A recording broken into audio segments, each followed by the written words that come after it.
Tonu ai le whengai tātou ma se upu Faafeiloai. O te fia Valaauina se upu mai le awhionga PAIA le atua. E to mua ai le Faafeiloaiga i le nei tae au. Maua mai le salamo o tāwita, se lau, lona whai upu e tolu, se o le 5. O lona nuu i tātou, o le lafu mā moe ua ia whangaina. I au tau ulu atu i ona whaititoa ma le viinga, ma ona loto a ma le pese. I au tau vi atu i a te ia, i au tau whamanu atu i lona swafa. Awa e le Jehova, e whaapapau lava lona alofa. E o atu lava lona whaamaoni, i lea tupulanga ma lea tupulanga. Faafetai le alofa tunoa le atua e ui le tele o lave lave tu. Fa lave lave ma faafitauli o loo whiangai le nei vaitau o soifuanga. Ai vi ea le atua o loo tūtau mua pea le sāfolau o si o tātou ngaluenga o ao. Se ua se tau e velo ma le lauwha. O tātou sila whai le langi mātango fie. Tai au manino le SAPATI pa ia o le atua. Ia tu mau pea lona vi inga e whaavavau lava. Amene. Whatalo Faapitoa atu i lau sunga i le taitai au au. Pasta Alaimoana Willie Papu. Whapea le whaletua i a Diana. Male nofo alo. Ao tustusi male teo oloa ma ulua ainga. Taitai mtanga luenga fia o le tātou ngā luenga o au pa ia o le aufai ngā luenga whaafeangainga. Malolo, manu malo. Whaletua malolo, manu malo. Whatamao au mal whaletua. Ta mama tina matua se o lava i le au talavou. I alo ma whanau. Swafa whapelpeleina o Yesu o te whapea tuai. Tā lofa, tā lofa, tā lofa lava. Whatau whatu fōi i wō ainga. Ai maise si o tātou atunu olo o maua lewa noa e mafuta mai nei SAUNIGA i lungo pe au ngalungalu o le ea. Ia ele mamalu o le atua ele amataina o le nei SAUNIGA. Se ia o e lona whaiwinga. I le swafa manu malo Yesu Keriso. Amene. O le tātou tutulai. Amataina nei SAUNIGA i le Pese fou 5 o mai o tau uma.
Iova aue lo mātou tamae le o whiunga langi.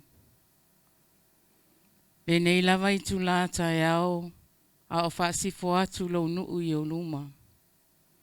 E mua lava o na mātou vi ia ma mātou Faafetai alo o lofa malauanga lei. I lau tau singa ma lau puipuinga i lo lātou soifua ma lo mātou nei ola. O mawhai ai o na mātou to e whaatasi mai le nei tai au fōu o lau SAPATI. O le vi inga lava e whaafoi a te oelo mātou tamai. Tatalo i lau o fio nei tai au lau SAPATI. Se upu mai tono o lau o fionga le a whaafonga i lau whanau. Le atua mātou te talo i lau o fio o whaamolmole. Fesola'i mai whamanino whamatala loto i o lātou finangalo mo mātou loto. Ina ia tāua ia te i mātou upu mai tono lawa fionga. A vea lea e taitai ai o mātou o langa taitotasi. Ina ia whaatu mawina ai i mātou mo oelo mātou tamai. Soani i lau au auna po taitai au o leo le a tūlai Nita au. Awa le Valaauina o lawa fionga i ala Lelilio. Whamanatu mea sa suesueina. Ina ia whapena na alu mana upu mai tono o lawa fionga. Ina ia taitaina ai o lau whanau. Talo i lawa fio whamolmole. Pulo kalame o le a whapena na mātou whenga iai. Le atua whatangisia le mana o lawa fio whamolmole. Se elofa ma ia e Fesola'i mai. Whaatasi mai lau o fio ia te mātou. Whaatasi mai le i fonga lau whanau le nei tai au. Ona o Yesu o mātou wole ma mātou Valaauina tuai. Amene. O le itula Faapitoa fuenela suia lau whaafonga e le Pese Faapitoa o SAUNIGA au Fai Pese. Whamanuia le tua lau whaafonga nei tai au. Silin whamanuia si fonga lau Fai Pese ona Yesu Faafetai.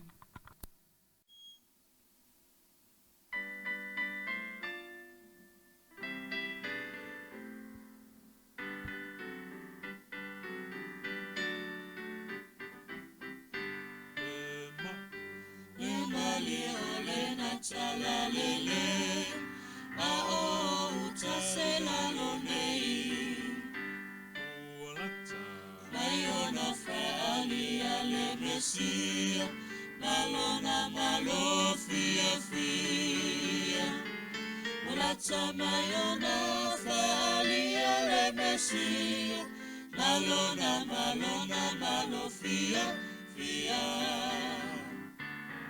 Afio mai o iloa. Mulata mai. Ilalonei. Fia, fia, pe afio mai, Yesu.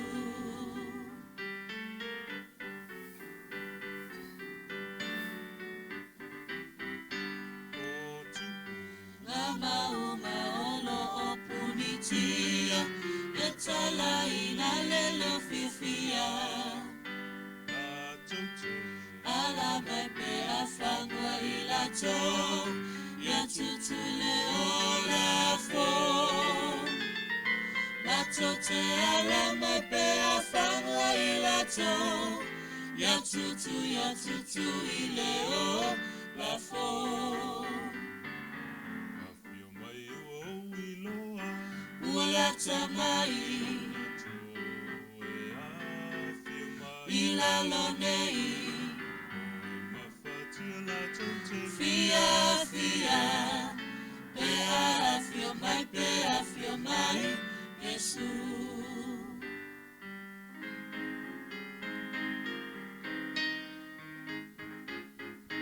Hallelujah. Amene pe toia fio ngai, tato te a fio unaiai. Mata ofi mawile fa moi moi, ya tato fantasia. Ono sai mata ofi mawile fa moi moi, ya tato fa atasia.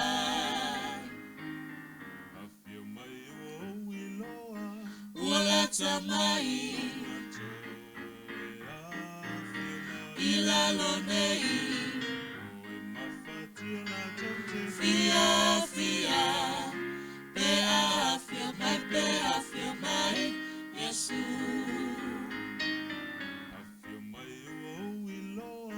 ula tamai ila lonei Fia, fia, fio mai, Yesu.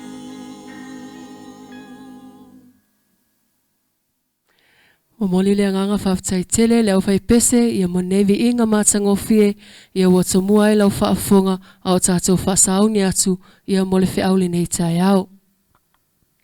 O le itu la Faapitoa le nei, tuina atu luala na au na taitai, le sunga ia Pastor Alaimoana Willie Papu, o ia le awala mai se fe au mo tatou nei taiao e ala Lesona, ia whamanuia le tua, tatala lau finangalo, tatala lau whaalongo, ia whamanuia le tua lau whaafonga, sili whamanuia la nau auna, ia mole fe au le nei taiao. Whātalo whātu i le mamalu o la tātou e kalesia, as fitu sa moa tu rotasi o le toe fio mai i le lalolangi atoa, mai Amerika e tau atu lava i Australia, mai Alaska e o mai New Zealand ma Samoa, Hawaii, Faafeiloai atu i ate o tō risuafo i su. O le whai ungal nei o nei vai aso Tatalo Faapitoa, sa taitaia e o tātou tuam tausi po le i tu pātina. O mori atu leo le Faafetai tele i ate o tō o tina o le kalesia. Sa o tō tutu i matangi olo ma Faualii le fionga le tua. Mātou langona foi, langona ina e mātou taitasi le ao le tua. E whaanga ina o tō soifua mataleni o tu inatu e le tua i ate o tō. Mai o le nei foi vai aso Tatalo. Faapitoa i le ngata i mana o mia o matanga ruenga taitasi. Ia me se lava se tātou matanga ruenga i Melbourne. O le Victoria SISDAC Division. O iai titono ai o ngase, ia aua alofa le tua ma whaasolo na tea. Taitasi la tau i tua i ainga. O iai pea la nau auna SAPATI i whalmai. Ia i le ngata i leo 99 ma. Uso o lo iai titono le ai o ngase. Whapeon tātou tuidatu le tua. Na lei leo se mea tātou te whewhe ai. Awa o le tua e ona i tātou. O le tua na te tali mai le langi. Ma whaina o mai tō while mō. Wha mai senga fōi se tasi o tamaha o tō e sea leo le maliu ma leoti. Tātou te tonu le mea ta mai le tua i teimia wha malo loa nisi le lele. Pei tā, a tali ai le aso tele ma tala i le langi. Ai fio mai lo tātou matai. O SAPATI nei, mo Lelilio o le au sa. O filifili ai mamana mea e tamu fai on update mai tātou i le upu o le Valaauina. O mea ia i lua na Valaauina i tātou le kalesia SISDAC i laulangi. E le ngata i tausinga o polo inga sefulu. O e to toi o le whanau o le fine le whalinga sulua sufitu. Ai ate i la tau le mau ia Yesu. O le mau ia Yesu o lona fatu. E na o Yesu tātou te ola ai. Whalinga suluiva whaupusfulwa mai o le mau ia Yesu o le anganga leo Valaauina. La tau whaina tu whatasi uma. O ia Valaauina e whasino. I e tausanga whai ua fitu mulmuli. o le ekalesia po le paneta le nei tātou te iai. Ia e fio mai o tātou mtai. Whatuina o le māloa mamalu e whawawau e le to e suia e se tasi. O le apu no mai tau au au whaia le tātou Tatalo. Lo mātou te mai o i le langi, a mātou te talaina lo o fionga mātou sua i le nei tae au. Mātou o le atu anganga sae pa i mai le langi. Whamatalaina o lau o fionga, ia le ngata ia manino ma malama, a ia lui ai o mātou loto i le tāua o le tū lau o mātou iai. Mātou whapeane le tuae oie mātou. Tangata wana o le fuefu o le ele. Awa e filfilia mātou te ola i le toi tū la paneta. E whai mamoli maul whanau tangata. O le maulunga o lo wanga le lei ma lo olofa. Ai me se lau pumoni ma lau fe au muli. E whai mamoli maul le lau langi atoa. O na o mai ai leo ngata anga. O le atu le nei tai au pai mai lau una vai ma le whatau waa. Whaatumu ina i lola mamana. Ina ia whapeo na pai atu i loto ma finangalo taitat. Mātou fuli au ona ia te oe. I vi ia lo suafa i su. Ma ia vi ia e whavavau lava. O le utu o le tātou whiau le nei tai au. O le fitu tau sanga mulmuli. I le taua ma au o le pong saa. Na iai le fitu tau sanga muli lava, i le teimi o le whengainga tuai. E teimi o le ekalesia i le vao. Leo lo lisi mai le mātei o mua whaupua fitu. Na iai le fitu tau sanga muli. Ma le nā fitu tau sanga, na Amata i le baptisoino i Yesu ti a e rosul fitu. Tolu ma le afa tau sanga e maliu Yesu, sa te tauna uma i loa whenenga tuai.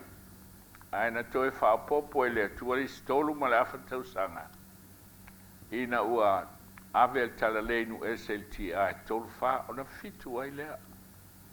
E iai foi fitu tau sanga mulmoli. I le teime e wha uma i le toi tu la o isara eru whare nganga wha peion tātou iai i le so. O le mau mua la tātou Amata mai ai. O le whaupu mua le kenese mua whaupu mua. Kenese mua whaupu mua. O le ngangana e peru lea. E whaitau mai i le tamatau anga i le anga vale pe e whaitau iai. Tātou whaitau mai i le anga vale e tau tamatau. Aola tō e whaitau mai tamatau e tau le anga vale. Ia upuna i lunga tu siele ngana e pero lona Faafeiloaiga na o i lalo. A whaitau mai la langa vale, o le amatanga na whaia e le atua. O le lani male lalo lani. Ai ai matai tusi e lua e le mawhai na Faafeiloaiga. I nei tau sanga e tele an sau el paneta. O upu e lua, o le upu mua, o le mataitusi mua le ngana e Peru, o le alefa, po le ailef. Ma le mataitusi muli, e le o le omeka pe le ngana e leni, o le tab. O le tab, o le ngana, o le mataitusi le muli, o le ngana po le alphabet e Peru. Ai sea wale Faafeiloaiga ai. Wale iloa i lau Faafeiloaiga le tusipaia. Po o le ale me o le a Faafeiloaiga ai. Wana o ni mataitusi e lua. Mataitusi Amata, ma le taitusi Faeu. Le alatou sila mai ai. E poloka tulunga, o lona winga e le i Faafeiloaiga. Peitai, o lo i ai le secret ma le me lilo le tua. O le wa o mai nei le teimi o le unga, o matala o whaingofie. Whapeia o na ta ua le alefa ma le omeka, o Yesu le amatanga ma le ngataanga. E whape na foi le elef ma le tab. O le whaliunga sa tauna iai, whapea. I le amatanga, o le atua na whaia le amatanga ma le ngataanga o le langi ma le lalolangi. O lona wenga. Na whaia le atua le pānete le nei Faapitoa lava e alu ai le angasala ma le malo sa tani na te tee i le atua. Le malo na si tia ai sa tani lo no Faalii e tutusa ma le siri ese. Ma ala na mau au tu. A whai le aise tu la fono. Ai pule le angelu pule tangata. Malana me whai talia ia. On tātou maua lea o se lalolangi po se langi saoloto. Peitai. O le tātou stai polo inga ma tu la fono le tua. Wa tātou polonga ai. Peitai. E iel me antupu. Na fase seina awa le langi. Ona o Yesu ma satani. Whafonga le mai. Tai pea masanga. Na whaia e Yesu satani. Whai tau le eskelu e ruful walu. Whapea fo le Isaia esfuma fa. Ma le eskelu e ruful walu. Whai tau le iai. O Yesu na whaia Lucifelo. O le angelu wha malu. Na ia whaia le amatanga. Whai mai na whaia e ato o toa. O oi mao e whai le fuefo le palpala. A Lucifelo na whai maa tāua. E ato o toa le poto. Ato o toa le mata ngofie. Whai mai o ana whangu polona leo. E ato o toa le suomalie. A whewa ila whaatasi la ua. E peia e masanga. Na ole nele me tasi, e le iai Lucifelo i te tonu o le fono le file mo, the Council of Peace. E le vao le tua tama, le alo ma le anana PAIA, le ainga tua. Nanga ele o ia o se tua o ia o le mea na whaia, o le Faafeiloaiga, e Yesu. Ona mui le o ia angelu e le fea, ma fo angana e o mai le so, e te whaalongo inisi tala inga whai mai, o Yesu ma Lucifelo e uso. Ele ai ele uso e manina o le tuspaia, o Yesu na Faafeiloaiga Lucifelo. Lea o liwa e ia o ia e avea ma satani. E ali mai lea na whaatanga e le tua. Ia satani ma le tasi vai tolu o au o le lani. E whailo na malo ai sea. E le iwa ai whaatasi le langi. I se malo le e pisai satani. Le e pisai Lucifelo. E le iai se mea tau se angasala. Se fauvalenga mo mua. Si la fia i le tua a whai e whasioti loa. E no nofo fua le langi a toa mpaneta i le pau u. O nofo ma le matau. Ai sea. E matau. I le atua le ana whaia i la tau. Pe a whaia filifili e wha e mo uma la tau. Ona whaia lole o le paneta nei whai tau le iopo e tau le suma al valu. Iopo o whena i aina o wha tatia wha vai o lalaki. Ma ala langa fia ta li o le tua. I le paneta ma le paneta. O le lalo langi la nei ali mai. Na whaia muli lava. Ina ia whaalia ai leo e sa tani lona malo. Se i malma lama le langi atoa i le me tau o le angasala. Ma whangana te whaalonga le fitalei ngā Yesu i ai uteia. O tau e peo lo tau tamale ti Apollo. O le pepelo lava ia mai le amatanga. E o mai lava i le naso. O le tamale pepelo. Ai sea, ala na pepelo le ana. Toso ai tasi vai tolu au le laki. Tu atu lole ia Yesu. Tu atu e fofuas planeta pe a whai o ia o se tua. Ele ma whai. On tu lole ia Yesu.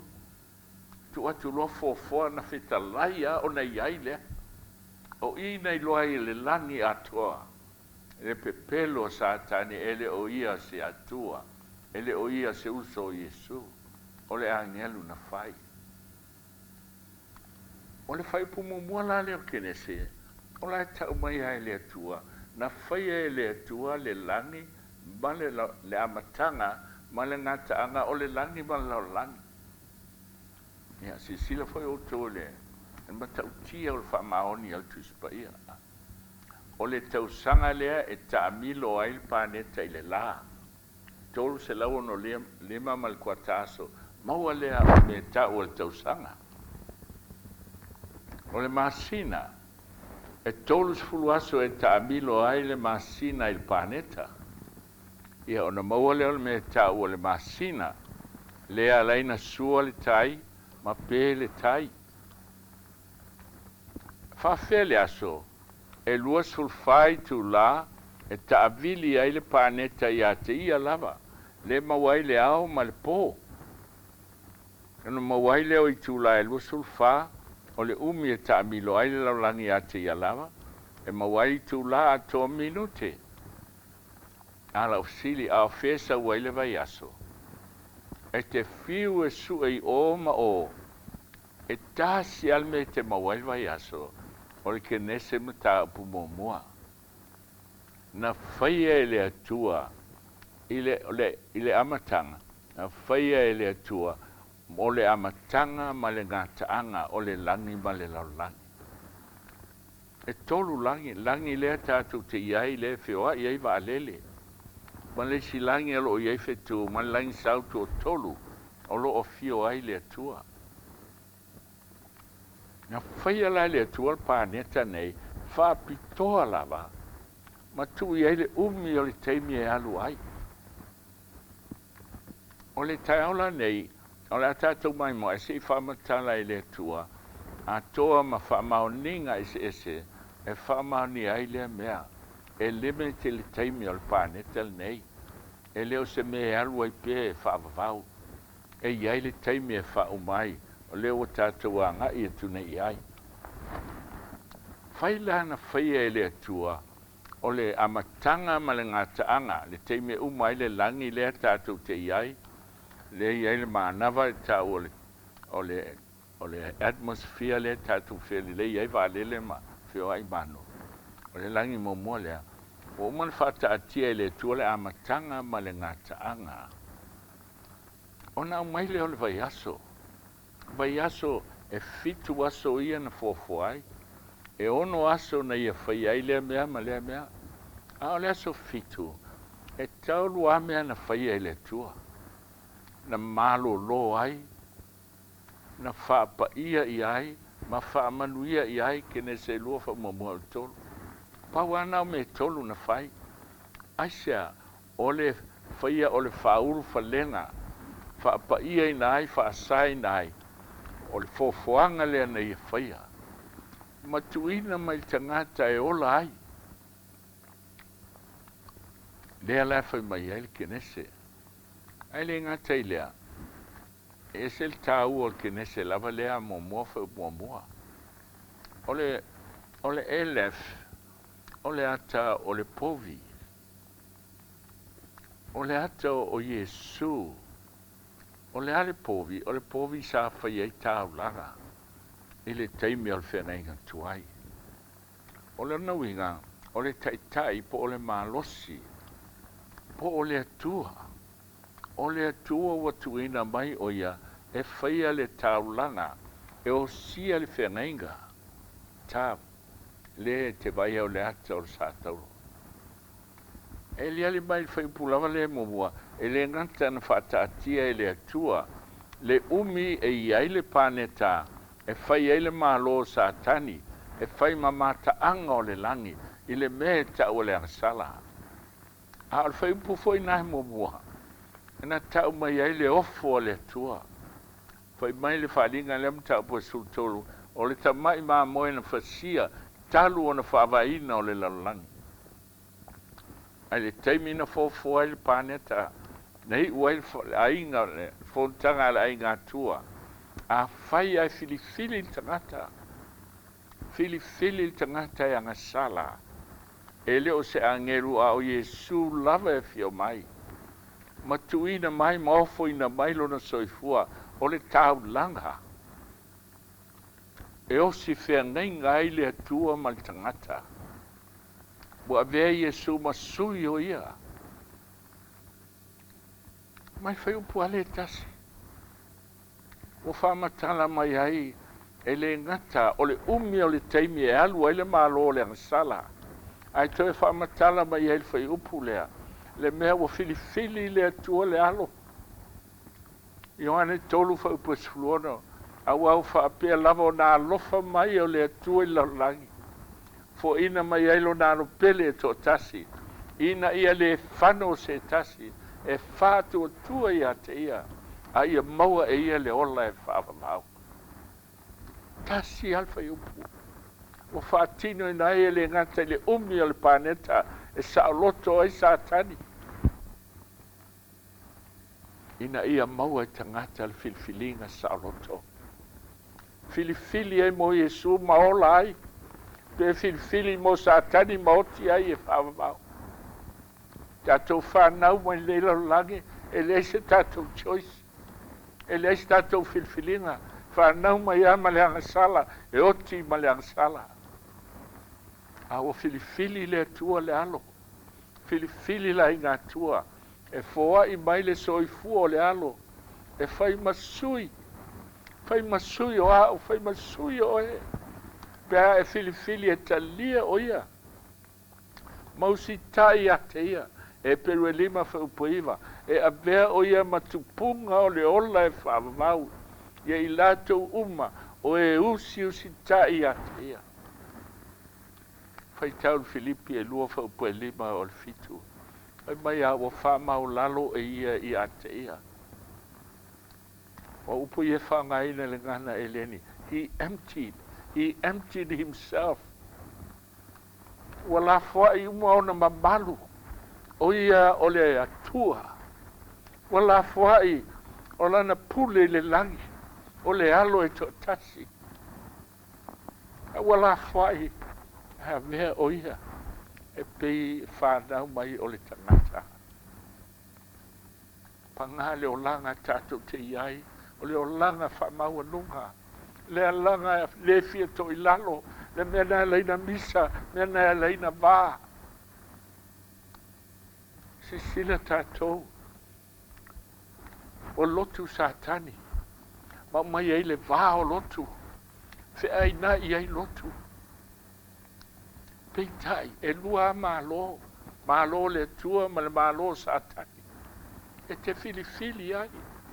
Filfilina sauloto. Na maliu Yesu I kale mario. Ina ia e sauloto. Sauloto e te filifili le ola pe te filifili le oti. Sisila o to. O le mea o tupu I le soho. I teimi whaiu. Fitu tau sanga whaiu. A o e le mea woso mai. Ua. O Amata na whaamalusia tātou.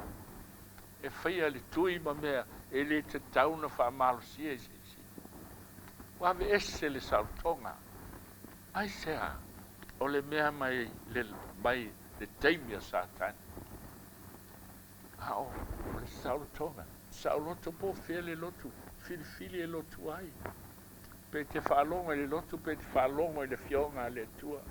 Filifili saulo. O tau o usopele tātou o mai whatasi SISDAC. O tau tala Faapitoa mo o tau. Ele ngaro o tau I tāsa. Tau o ese I tau loto.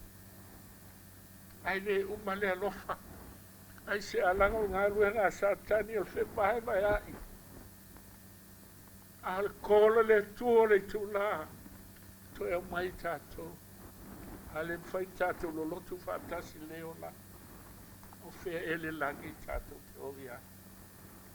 Ro iai whanau le tua I lotu e se. Le aso e fio mai ai e su whapoma. E le se lotu e lauha. I sei e lufuruona Faafeilua. Ina tō mai a pui pui o le ai. Se ulu fale mai le nuu a mia tonu ai. O le nuu e tausia le mea moni. A mia tonu whawhea. A mia tonu na talia le whatua tua I a Yesu. Ma ola ai ma tau a mia tonu ina ai. A o ai la tona o e usi ustai I leo pumoni. tolu ame fa mai tus pa ia pumoni. Pumoni o Yesu.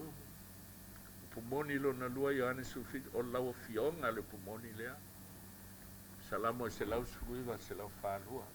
O le mea moni fo I lau tu la fo.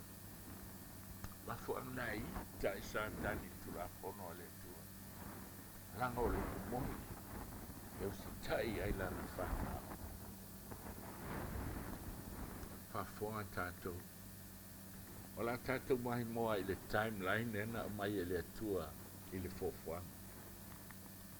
O le taimi e umi ai le pāneta nei. Fai mai le teru le lua fa po tolu fitu malva. Tau po tolu fa po fitu malva. A le langi nei, ma le lalo langi. Le ana fai e le atua. O sete le atua le amatanga malangatanga. O tu ono le lava fionga. Le fionga na fo ai le paneta. Ia tau fia mo le afila so fa masino ai. Ma fano ai tangata fa le bata. Fai tau ni tau pule tolu sau ai la matanga tau le lolo. To sau le lolo e tau I lafi. Ile fai unga o le fitu afe tau sanga. Fea sau ai lau fitu afe. Ko poe valu. Aua ne ililo ia te o tau le au pele. Ele o tau tala I le lalolangi. La tau te le tali tonu lo pua le tua. A tau tala I whanau le tua e tau ana pele. Aua ne ililo, aua ne la tia ia te o tau le au pele. Le nei me tasi. O le ale me tasi le tua. E tusa I luma o le li le aso e tasi. Ma tau sanga e afe. O le afe fo I o tau sanga. E tusa ma le aso e tasi. O iwo whamatala ma whamamalama ai e le tua. Mata I tusi e lua na le Faaliuina e kene se mua. Whai upu mua. Le umi e alu ai le planeta. Whai me le awane I ta tia I lana whanau o e pele I ate I la tau le tua. Tau silfi e te le whanau o le tua lai lotu e se. Whaaseina e satani. E ustai I lotu, ai aua ne I ustai I le tua. Po ne o la malama ai, po tai au ne I te malama ai. Ele matau tia, alo o mai le fofuanga. Mai le teimi na nga sala I tangata. I le teimi na turai mai ai a tamulo na lua o Yesu. Oi whapea I sau tau teimi na whanau ai e le ai. Langa na whanau mai Yesu. Ai, pai mai Yesu oa e te pai mai a te o isi on tina. O le a fio o ia I le tamā. Ai mua atu I Kalileia. Ai sea, o le taulanga no foina I Kalvario. Wa Faualii ai Yesu e vea o le Mesia. E vea o le taulanga. E vea o le atamulo na lua. Atamu mua na pau I le whaatoanga I tena. Na sidi a te ia na whaalonga ia Eva. Ma la vea I leolo Eva I lo leolo o le whanau o tangata. O e tutupu mai a te ia. Mai le teimi na ofi mai a ile ana sala. E tau ti ai rofi tu.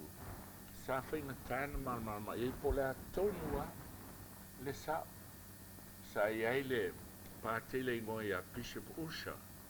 Sa ia su'eina matala ina taimi. Tau le whaafe tau sanga. Pe taina ofi e tau sanga e wha.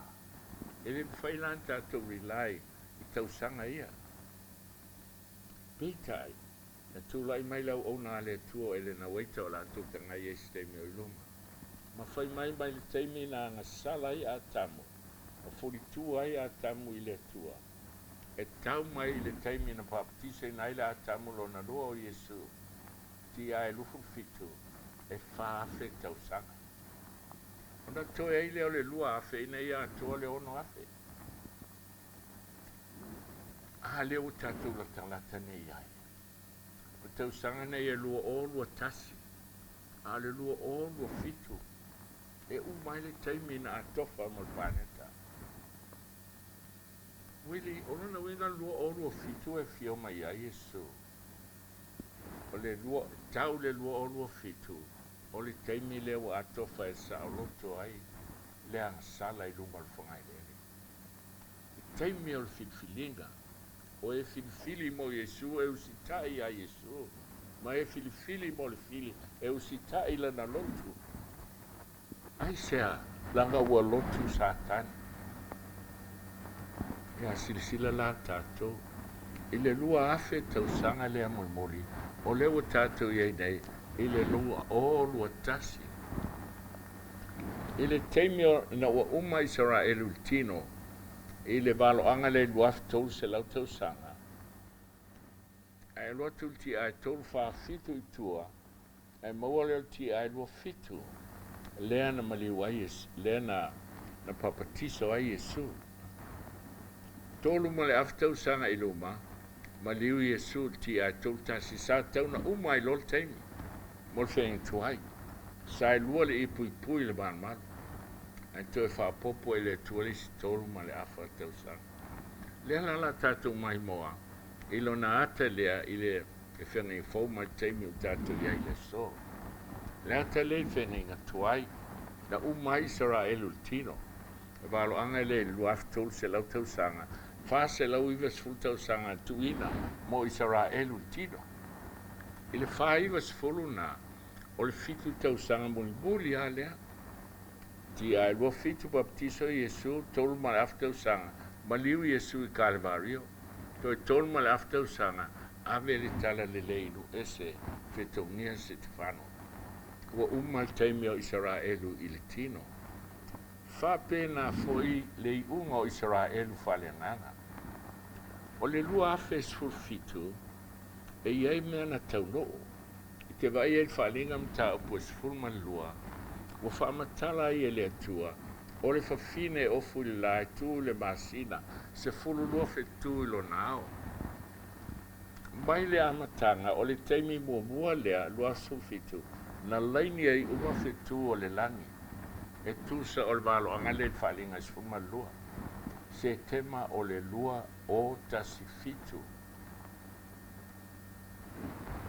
Whapea na fio ma Yesu. Nei loa Israel ma tau mai tispaia le mea na whanau a Yesu. Hele I loa le taimi. Na Faali e le tua I le au mākoi e ala I fitu o le langi. E whapea fo I le ata o le taimi whaio. O le se lau Faafetai ta ua I wharinga sutas. Ma teo le molimau ia Toailoa. Le teo mai fo I wharinga sufa. Le mai wharinga fitu. O se lau Faafetai na o tangata ua whaamamaina e ala I whaamsinonga o e ola. O le whaamsinonga lana, le iei le ata le au mai le e wharinga suma lua o le line up of two. Ai lua mea na tutupu. O a mea lua na tupu I lua fitu. Tolu, mua, ua laina fitu ia I le langi. Ia se te mo lua fitu. O le taimi mua lea talu mai fofoanga. O lona lua, o le vai aso foi na seinia I tram le Sunday lo I le lalo langi lei. Ma filfilia e a vea le aso saa. Fatu la fonoina e usitai uma e la lang le valo I whalinga su tolu whalinga su malfa a el melon tolu tu ti silfia e iai le mena lele mai le bate tele ma le na ui mai la talata ia wei na ui mai ale ma tu e foi tua Toailoa tu ai fai mai leo posa nisi. O le maa lea, na lele mai I talatu o le solar system a tātou. E ma maola luna winga. Fai tau miliona maila le Sauai. Saua pasi mai le galaxy, pasi mai ai le solar system. Ai saua ta amilo le planeta to foi. Ma sinale o se tema. O iai le maa lea na ba ai. Ai se ame tolu ia. E lele mai o le maa le ta o le feau. e mana o le tua e tau mai e iai se mea faapitoa o le atu lai mai paneta nei o le ale mea faapitoa ua tatou iai i le fitu tausaga mulimuli o mea ia na tulai mai ia silasila le faaliga e suga tasi o le sa te tauna afio mai Iesu peitai fa mai faaliga e fitu fa mo le tolu ia outou taofi ma tamatangi ua sauni angelo la angi matangi faafitauli o la i mai faumatia i le paneta ai alanga le angelo ma tamatangi taofi se i bobua na matou faamau Fai-Lauga au na lo matou tua o lona uega ua toe taofi le faamasinoga ua lē amata i lua o tasi fitu a faapei ana toe externe le atua le taimi i le feagaiga toa i le taimi o Israele le tino mai le ti'a e tolu tasi i le ti'a e tolu fā o faapenana toe tu'u mai e le atua le tolu ma le afatausaga aga i luma i le lua o ae tausilifia le ekalesia a o le fasfulu na tatausaga le celebrate tatou i luga le social media le fasfulu ae tatou te leiloa ua u'uma na gaosia ma fausia saenisi o le uatitele i New York tau o le tala downtown toe tau mai toe fitu tausaga ona o'o lea o le paneta i tulaga e lē toe fo'i mai lua o lua tasi la le ua amata ai toe tolo e tolu ma le afa ua amata ai le faamasinoga o e ole le lagi sisila ua uma le taimi o le fe'aua agelo to'atolu a ua sau le fe'aua le agelo e 14 po le agelo na fā lou nu'ue o le ale mea ua taupulenu'u o le atua ua tafea i papelonia ia outou o ese mai ai sea o lo'o sau mala o to'asā o le atua ua uma le faamasinoga o e oti i lea na valaau le fe'aua agelo to'atolu a ua tā le taimi o le agelo na fā e alagaina ua o'o mai le taimi o le faamasinoga e ola o lae faia nei toe tolu ma le afa tausaga ona uma lea e uma loa lua o lua fā o lo'o iai le ata o le sa tauro faapei ana maliu Iesu i le sa tauro faapei ana manu'a maliliu nisi o lana ekalesia ma lona nu'u o e usita'i iā te ia a o tautala i le ekalesia i nei o te lē tautala i se lotu e tasi a o tautala i le fanau e le atua o e ua o ese mai papelonia ae usita'i i le atua lua o lua fā ua amata mai sauaga tolu ma le afatausaga e uma i lua o lua fitu ae saumala o to'asā o le atua soso'o toe iā ma lona afio mai Willie ae faafea fai mai Iesu matai alufu fatolu ono o le na aso ma lenā ituaso e le iloa e se tasi ua na o lo'u tamā o i le lani e tele Bible scholars e su'esu'eina le tusipaia fai mai latou faamatalaga o le upu lea e fa'aliliu e na o lo'u tamā na te iloa o le sa'oga o le upu e tau ana iai na o lo'u tamā e mafaina ana fa'ailoa pei ona fa'againa le upu lava le tasi i tusi o Korinito e na o le atua le tamā e fa'ailoa o lona uiga e le te'i tasi a le taimi alu loa e mana'omia fo'i e le atua ia o le taimi e sauni ai au o le lagi e faitau piliona agelu e malaga mai sauni o Iesu faitau fa'aliga sulufā e saunia fo'i Iesu i le fio mai feitalai Iesu pei ona ponoa e fa'apea o le isau le atali'i o le tagata e aona ponoa na iloa lelei ae noa e se laulua sitausaga ona sau loa lea o le lolo fa'apena fo'i le fanau e le atua silasila i le momoa tesalonia 5 fa'umomoa vai mai o aso ma tausaga times and seasons ua outou loa le ausoe ua e le outou o le fanau o le pouliuli e le ilona aso a o le sau e pea o le sau o le gaoi le pō e ala fai atu. O le ale me iloa e whanau e le tua, e le o iloa e le to o tele o lo kerisia. E le o iloa wa amata al whamsinonga o e ola. A iloa e whanau e le tua, times and seasons. Ta te le iloa le aso tonu lawa ma le tausanga tonu. Ai tātou te iloa le vai teimi. Se vai teimi o le fitu tausanga. Ai sea, leanga, fai mai le fionga to a le whaapupuina i aso, e le aise Faualii. E le mwhailanta pe o le lua olua fitu, le ai. E te ua wawe na fio mai uma le teimi. A o le teimi ne, o le teimi o le SAUNIGA o le whanau a le atua. E le aise me sili o na leanga, o lo whaasili o mea te itai ma te vai i ai. Ai va ai e o mata i le oti o lo to lua ma lau whanau, ma whano uma e te tonu i a te oe, ma whanango lango i a te oe. Le taimi lea, ua i loa ai whanau a le tua. E alofa le tasi i le tasi. E fusia i le loto i tasi. E le to iai e mui mui. Aua tasi whaatasi o la tono. Tolo ma le afo tau sanga o sauanga. E mai tusi o tani e lo Sefuluai. E le i whaapea talu o na iai tangata i whanai lele. Tātou te manatu e se lau miliona leana fasiotia i le taimi o le tūrai mai o sauanga le taimi o Roma Poke. Peitai. O le moli mau o sainisi o lo whaia nele tu i le anu e au le piliona le oti. Afu angana le force mai ai. Iai tātou.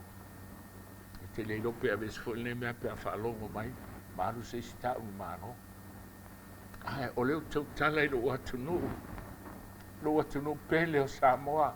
Po le ala u lotu. E le mawhai e lau lotu na la vea i oe. O le teimi nei e te tū ai. O oe o le toa. Lo iei au nā le tua i le whata whai tau langa ma le whata whai tau langa. O le teimi nei. Tu uina to i le ola mausitai. I le upumoni ma le whina o le tua. O la tele i tū la. Ta tele lopo whea tonu le aso. A Valaauina o Maltus PAIA. E whaasino. Ua tātou iei le fitu tau sanga mulmuli. Ona so'olo le ma le afe tau sanga o Lelilio. Lua olo fitu po le teimi ai fio mai ai e so. Afe tau sanga. Ai tu ua le pāneta nei na o sa tani mana au. Oti uma le au whaalauta. Oe na pele o la tau loto o la tau ainga. Pele o la tau loto ma la tau whaiau. Ai le pele i Yesu. O le ua whano whatasi. O nā o aua sa tani e ola i luma whai whangai lele. Whai tau whalinga mtau pue lusfuru. Nā tātou whalonga se moli maua ele na waita ia. Pe anu whai atu o ele na waita. O le perfeta le tuana o mailo nei tūla. Te ele me whaamauni ele nā mea. Pei tai tō te wai mai i le ono asol fofuanga. Malo nata i le ono afe. Fofuanga o le afe tausanga momua. Lo na afe lo na lua ai sau le lolo. Lo na afe lo na tolu wa amata le kalesia. Le mol mau i elma te momua fai po sufitu. Mai a aper amo e tau ia tavita. Me tūlai mai el malo Israelu. Tolu afe il faafe. Tūlai mai mose ma le nuu o le tua. Wo ese mai ai kupito. Na nga ia tu kanana. Ona umai le o le faafe tausanga le momua. A le lua afe lea ti au tatu iai. O le teimi o Yesu ma le o apostolo. Ma le tala inga o le kalesia a le atua. Le lo kerisiano. Ma le afe muli le lua afe ai. O lo tūlai mai ai fe au muli. A tau veina e le kalesias fito o le toi fia mai. O fe au angelu e tōtō. Tau si fia tātou le kalesias fito. O mea o mai e tātou te tonu ai. E le amata i a tātou na o mai e tōl tala le isi lotu. Whanau e le tua. O aina ave i aile luafi tō se lau tau sanga. na ave il faifeau me totisi e ngoi a William Mela e o lava I SAPATI na mai e tātou maua mai Elena Waita ile Bible worker ale kalesia papatiso a sofitu tau pol toi fio mai o mea na tau ave mai e kalesia le tuai teimi o tonai pau ale mea special tu lai mai malas fit o le feau angelu e totonu lena tu lai mai malato mo le remnant po e o tutoe o le feau ala angelu na fa lo nu wei o to ese mai ona umalo le o teimi falonga famtalanga ele ngota o keriso ina ua faasoasoina o ia le vao tu te mantua na umalona papatiso Iesu ave lo le vao e faasoasoina pe ia o atamu momoa na faasoasoina na fano ai leo atamu momoa a keriso le atamu lona lua ia tauveina mai a manu malo mo le tangata faafetausaga talu mai le taimi na fuitua ai atamu I le malmalama o lona aiga po o lona atua tusia le signs of the times iunias fultasi tasi valufi tufā continual transgression o le agasala pea o le tagata mo le ono afetausaga ua o'o mai ai o le tigā ma'i o le oti o fua o le agasala a tatou lata atu I le iga o le taimi e tofutofuina foi sa tani o le tuinanau I le tino le manawa e sili atu ona malosi le taimi whaeu a so valo me tasi valo valfa the great controversy o le whinaunga tele le wā kiriso satani mo tau avei nei tui titia uma le ono afe tausanga ua lata ona tapunia lea au sau melo tonu o lona lua e tau mai o le whamtalanga lea e na waita lea na whamtala atu mai le taimi na ngasala e a tamu le baptisoina o Iesu whaafe tausanga lua afe whapopo iai le mawaile lua olo o fitu lea o tau lata mai o lon tolu o me whamani a tili ai o tātou iai le taimi whaiu o le whamaoni o le SAPATI o le atua pe anu fea te whiu e su ele me te punga mai el SAPATI e te le maua ai sea na altus pa ia ke nese momoa o aso e fitu na whai ai e le atua le langi ma le laulangi o na mai ai le o SAPATI e mana tua ai le tangata o le atua e mana tua le aso SAPATI e te Faafeiloaiga le fitu lea le atua manatu nisi ua sui ai sila o tou o le la tātou mai mo i tala whaasolpita ma le whaamaniga o le SAPATI as fitu mai fofoanga e o mai le so le aso le tau le aso nai Samoa, New Zealand, Australia ma laulangi atoa sila foi tātou mai le fofoanga ke nese le momofa upa tolu na whaatua e Iesu SAPATI tolu me ese mai alas fitu ia so uma ea na ia malolo ai na ia whaapaia i ai ma ia whaamanuia i ai o no mai le taimi o le soto sfulmaron le tasi whaiva tasi o polonga Israelu lua se lau sulima tausanga wa ngalo ai ma le ilo SAPATI o le tua lua se lau tausanga motu o le ala me ufea o le mea na mwhai le tua na ave ese loa a oa o la tau i le mea ta ua le asfitu e ala le fo ina mai o le bānai a o le asfreile po le asolonono e lua o mera e maua ai a o le asfitu e le se mea maua ai o ai stangata sue manai pa umai so uma a tu fio sue le maua fai mai lor fa upo le tua sa ele umi to te fa sang tau ai ma to le tausia o a tu la fono ma o poloiga ele tu sia el mongo sinai ana tau ave mai le ngata ma fai tau ke nese e lua suona fa upe lima. Ai sea, mai na tausi a per amo o au tu la fono, ma o polo inga, sa tu fofonga mai il tamai le atali, le atali, le atali. Sau ai le au sapati o le tua, o ese le Israelu mai e kupito, a o au mau ai le Palestina, inu ese, se i tau mai le fasfuono ti la mo. Ona fatuina lea, e le tangata le Impero Roma e ngoi a Julian Caesar, fatu ai, o le kale na Faualii ai nei, tolu se lau ono lima ma le kuataso. Fai mai le upolitus pa ia o sil, na iai la se mea na sui, e le suinga le Julian calendar o le vai aso. Luka e fasuona o lana maasani a Yesu e alu su nako i la sapati.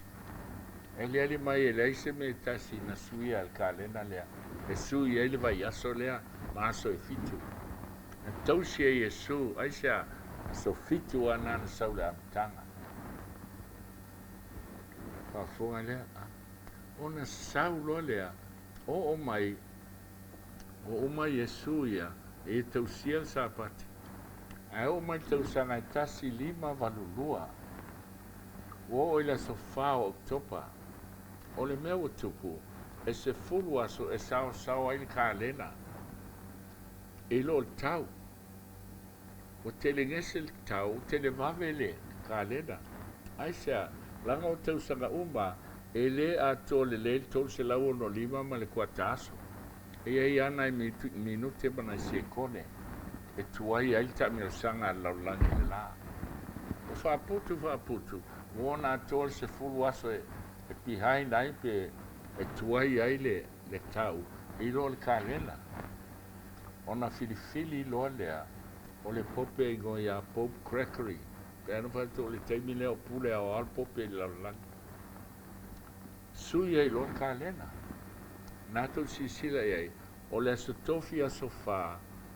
Ai o mai las freile, wa le aso lima, au aso sfulu lima. Wa tia i aso sfulu ia sao ai. Ai te whai al kale na fō, ma tu i efesia i ngā taise lautau sanga masui. Ina ia awane te tupul mea tupu mua, i le Julian calendar. Ona sau ai ale e tau mai teime o mali toa. O le fitu ana na sau ai fōfuanga. E le suia. Tau mai loa e amare toa tasi valu I valua. O mai va, o loa mai Amerika, e mai malo loa I polu, te oto e malo loa I tutuila. Ila sa. Tau sana I lo mare toa, pe asi I atu te lai, I talatu o savai, I tasi ai tutuila ma polu. Ona sui loa lea. Aso fa I ulai o laso malo loa Amerika.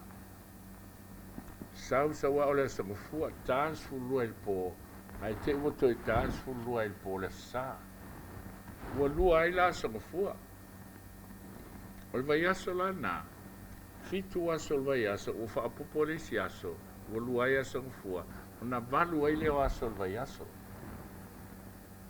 wa sa wa la te fo il fitu a wa tau ai ale aso tasi le na ai Willie ele I se la le aso fitu nana tausi.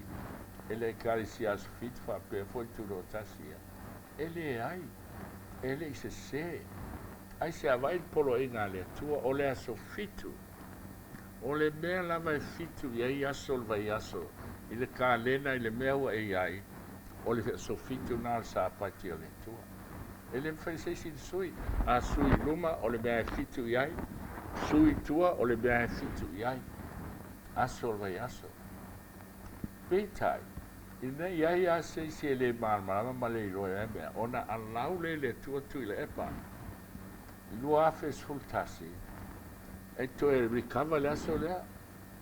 Na te le iloa. Peitai. Wa sui nei le taimi. O fai pisinisi u polo ma New Zealand. Taluai ese aso ma New Zealand. Wa le fetau ila. Wale ato lima aso whaingaruenga. Ona sui lolea, aso tolus fulu o te seba. Wale eise aso tolus fulu, au oso. Oso Toailas freile, ilis fulu lua il po. Te iwas fulu lua il po le sa. ai mo atole ia le stores furu lea o le ala me utupu oso i luma o lona winga wale atole fitu aso o le nava i aso wana o le ono aso wale i lole si aso o toe foi la i le ono aso o le nava i aso o lona winga o le aso le na ova mai taimi a mali atoa o le o toe palengi le lei al taimi a tui la epa o le ala o toe fo i ale bea i le mea na saua i fofoanga Faafeiloaiga e Faamania e whaingofia ia ana le suia e mali atoa le mea e te tusa le lei a SAPATI tātou sia o mai le so ai langa na suia e mali atoa o whaapopo le aso a le lau toi e se teina tui la epa o le o pālengi ai te ua i fota tātou asfitu tau sila sa ai sea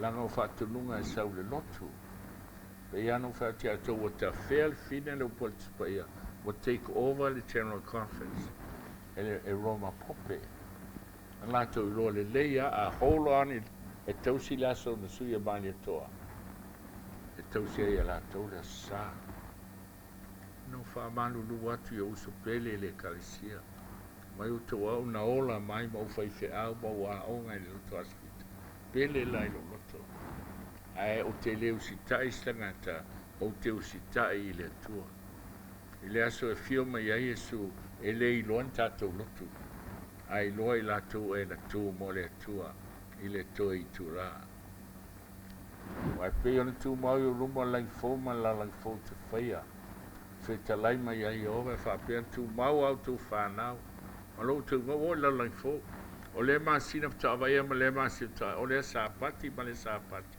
e o mai e te uma la veifo mai o luma Fetalai mai e o ai le lau lai fo a tausil SAPATI ai sea o le Fai-Lauga e le vao le atua ma on tangata e le se asai ai e le fo ini e whaalongata e le ustai e ai ai tasi a le aso o le Fai-Lauga le atua o ia o le atua fofoa lau pai mai tausaminga e a tausaminga si la hoi tātou I tausaminga e fitu tausaminga e fitu tausaminga a e fitu foi aso fa SAPATI e lima tausaminga e aso fa SAPATI a tauas fa SAPATI o aso e tausia pe o SAPATI a e leo SAPATI as fitu o le ala na esena o SAPATI as fitu o le maa whaamanatu o le fofoanga ia e manatua e anga I tua as fa SAPATI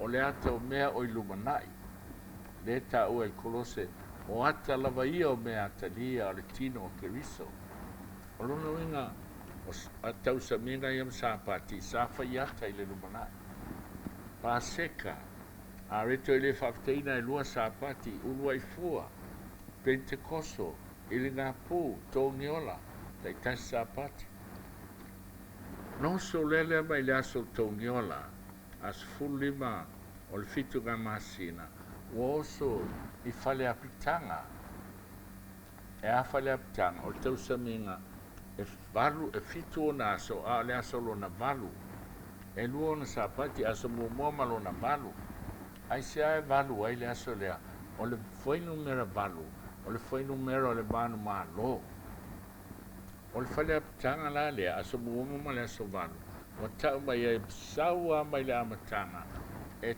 tau le ngā taanga pe ao na sunuina al planeta nei e Faafeiloaiga o le numera valu o le ata o le manu malo Iesu Keriso le lua I SAPATI o lona lua le mea leina valu e tau mai e valu mea po la sanga tāua silisili fo o le ata o le falefetafai e tolu mea I te tonu o le ata o la au o le toʻotoʻo o Arona o le potoi manai ma le tulafono a le atua mei e tolu whaapopo I ai ma le lua I tu le pusa e tasi le ata o le tolu tasi PAIA whaapopo I ma le tolu o mea fale I le mea PAIA ua lima ma le lua I whafo o na fitu lea ia whafonga lua I whafo ma le tolu ua lima ma le tolu le mea silin PAIA to arona po toi manai mal tulafono. Ona valu ai lea. Tau sa minga umalai e fitu wheneinga tuai. A misil tasi. O le altasi. O sauninga na fio mai mai Yesu. Sauninga o whamatunga. Ai sea. Ana unoa ma le fio mai o Yesu ma mailo na valu lea. Sisil foi. O numera umal tuspa ia o la tawinga. Tasi o le unity po le loto e tasi. Lua o le moli mau. Moli mau le tau lua po le tau tolu e o ti ai pe o lai. Uruai fua. O le aso mua le vaso o le whamana tuai tu o Yesu. O le aso mua na le amatanga. O le misiona Yesu. E na ua tu ma ua manu ma lo mai le angasala. Pentekoso. Ili ngā pū tō ngiola. Ia pia no whamtaleina. O le aso o le numera tolu la o le ainga atua, le Trinity. E le numera tolu a Pentekoso. O le ata o le 5 aso lea o na saa mai leo le ngana PAIA. Kasi foi lona SAPATI. O numera umalai e o la tawinga. O na saule le ili ngā pū. O le ata, o le alangaina o le whiau o le tue fio mai le na langa William Miller. O le tōngiola, po le ata o le whaamsinonga. Le na amata i tasi walu whawha. Na mai lo leo le whaamantunga. O le whaamantunga lea. O Yesu e te matau mua ko e Nita mtau po Sefulu. O lo o iai le ata o Israelu wheng tuai, ma Israelu wheng fō. E te matau lai a Israelu o wheng fō. Ua whaamanatu ai le whaamantunga. Ua tasi ai tangata uma. Si foi tātou o potofi. I le atua, tasi alo na nuu, o le mālo, o le anu tonu. Tasi ilo na mālo, le loftu noa le tātou iai. O lo sau mālo le mamalo. Awa lo sātani, e lotu sātani, ma fau foi lona mālo, ai whaafea te aina i tātou i e kalesia. Ai le eise e kalesia na maliu ma oe. E o ai lau e kalesia, na o Yesu e to tasi. Na so lea mal fale atanga, o lo na fitu lea. O le ate o le toe fio mai o Yesu, ma le ngata anga o le ansala, le valoi aso. O lo na valu, le sa misi fei tuai, le na mai Yesu, o le SAUNIGA o le whamantunga, ma le wheau e tasi le whanau e le tua i le langi atoa. Oea lo lofa i le atua, whātua tua i a Yesu, maola i a Yesu Keriso. O le tausamina i e valu. Tātou pai mai lea, malo te tele e lua. O a malo te tele i e lua. E lua malo na i laulang, malo satani. O lo nata e lea mai tani e lua whalinga sul tolu, mal whalinga sul fitu. Sisila, Papelonia, me taiperesia, tupo lalang e leni Roma whapopau Roma pope. Whalinga sul fitu le whai mai. To lima o Papu. O lo iai le tasi o ele na Amerika. O lo sau le tasi, tusa na sao na po. O lo na fitu na tu whaatsinga o malo malotu. Pupu wa tolu maleafa. A he to i loa e malo la langi o pepelo la to e le Vatikana susunu lo i lalo le Vatikana. A ua umale lo fatu noa. A ua o le teime tu la i mai satani. E tau mal tamai mamoe. Pe mai whalinga e sufitu wha ai manu malo tamai mamoe ai lato. Malo na satani. Sisila il malo le tua. E valu fo i la sanga. O Israelu, Leota, Iuteiam, Samaria, Yesu Keriso, Mateo Momofa po sufitu. Ona sole ma le kalisia kerisiano. Le nal fafolti a tolfa. Pei taiwe na take over Roma pope. Le kerisiano. Ona sola le olfine le vao. Oi, o lotu protsano la tomoto. Sola scriptura e nautis paia mai nautis paia lava.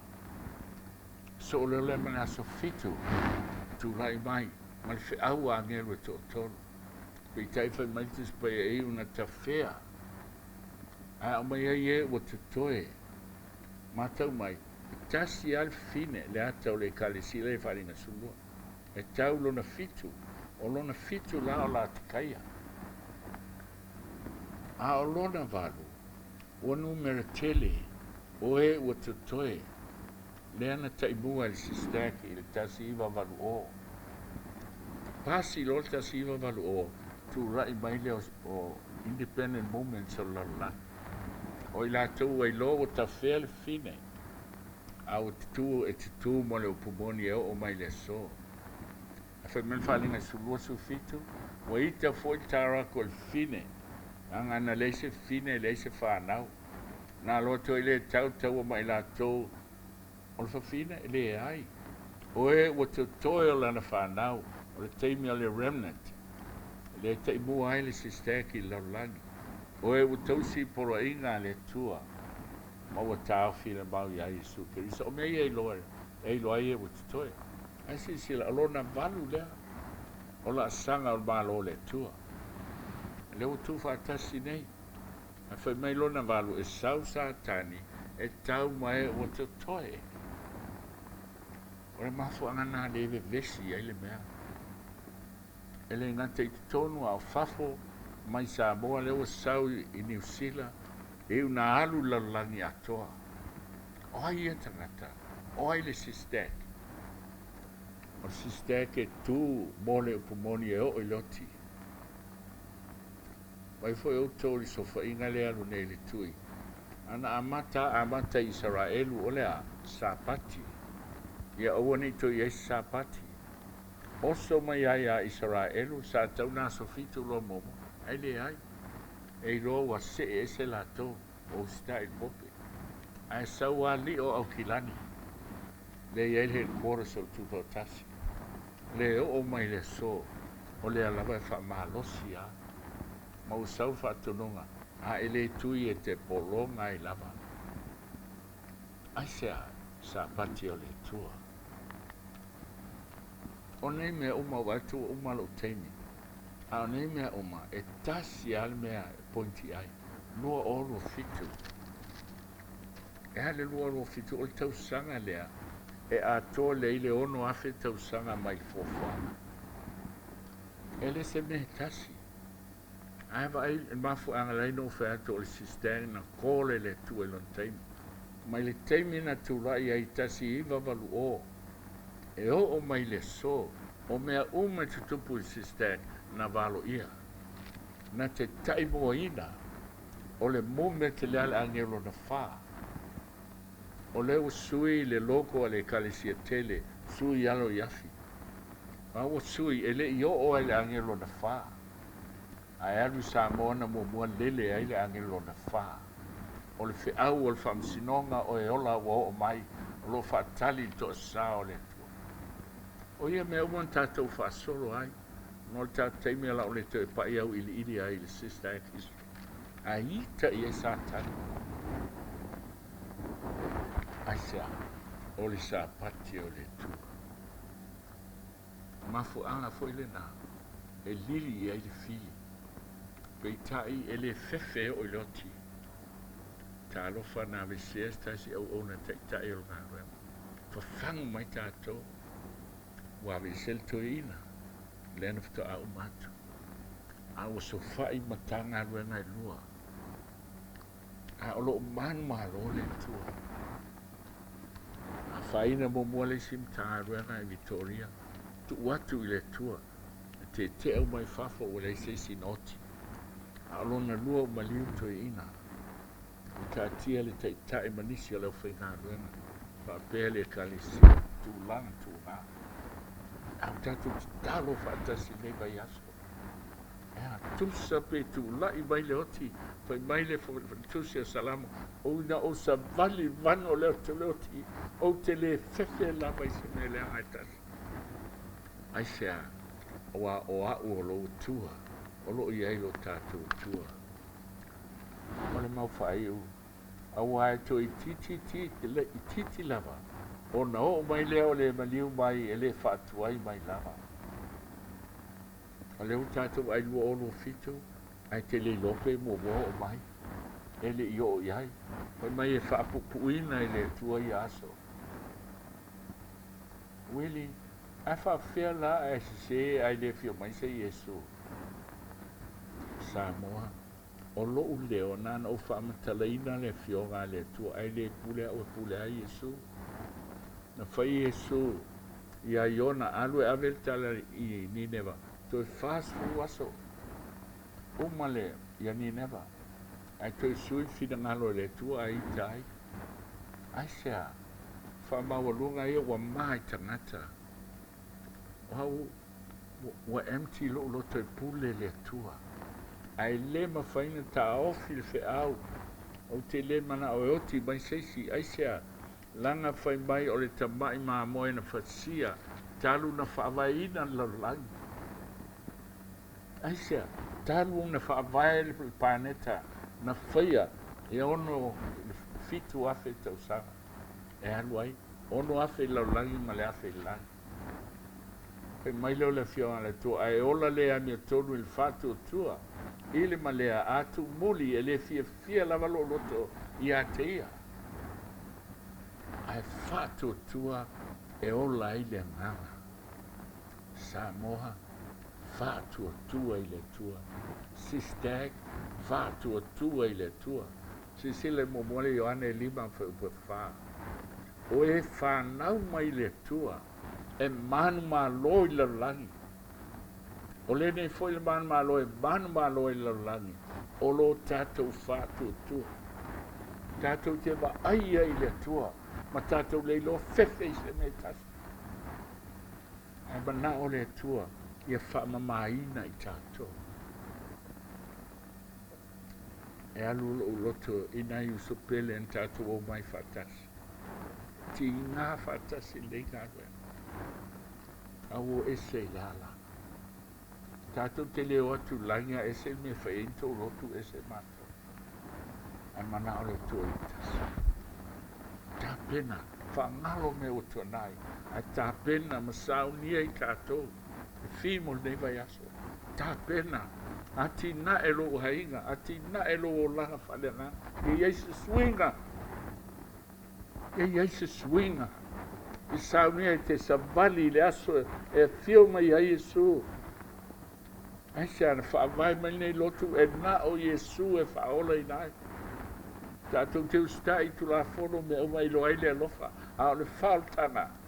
E ala lea ilo tātou te ni tonu, ma le whātua tua i le tua. I want to say just a few words in English for the young people. I know some of you don't understand the Samoan, our mother language. But to you, I want to tell you something. We're reaching the end of time. Everything that you see going on in the world today is because time has run out.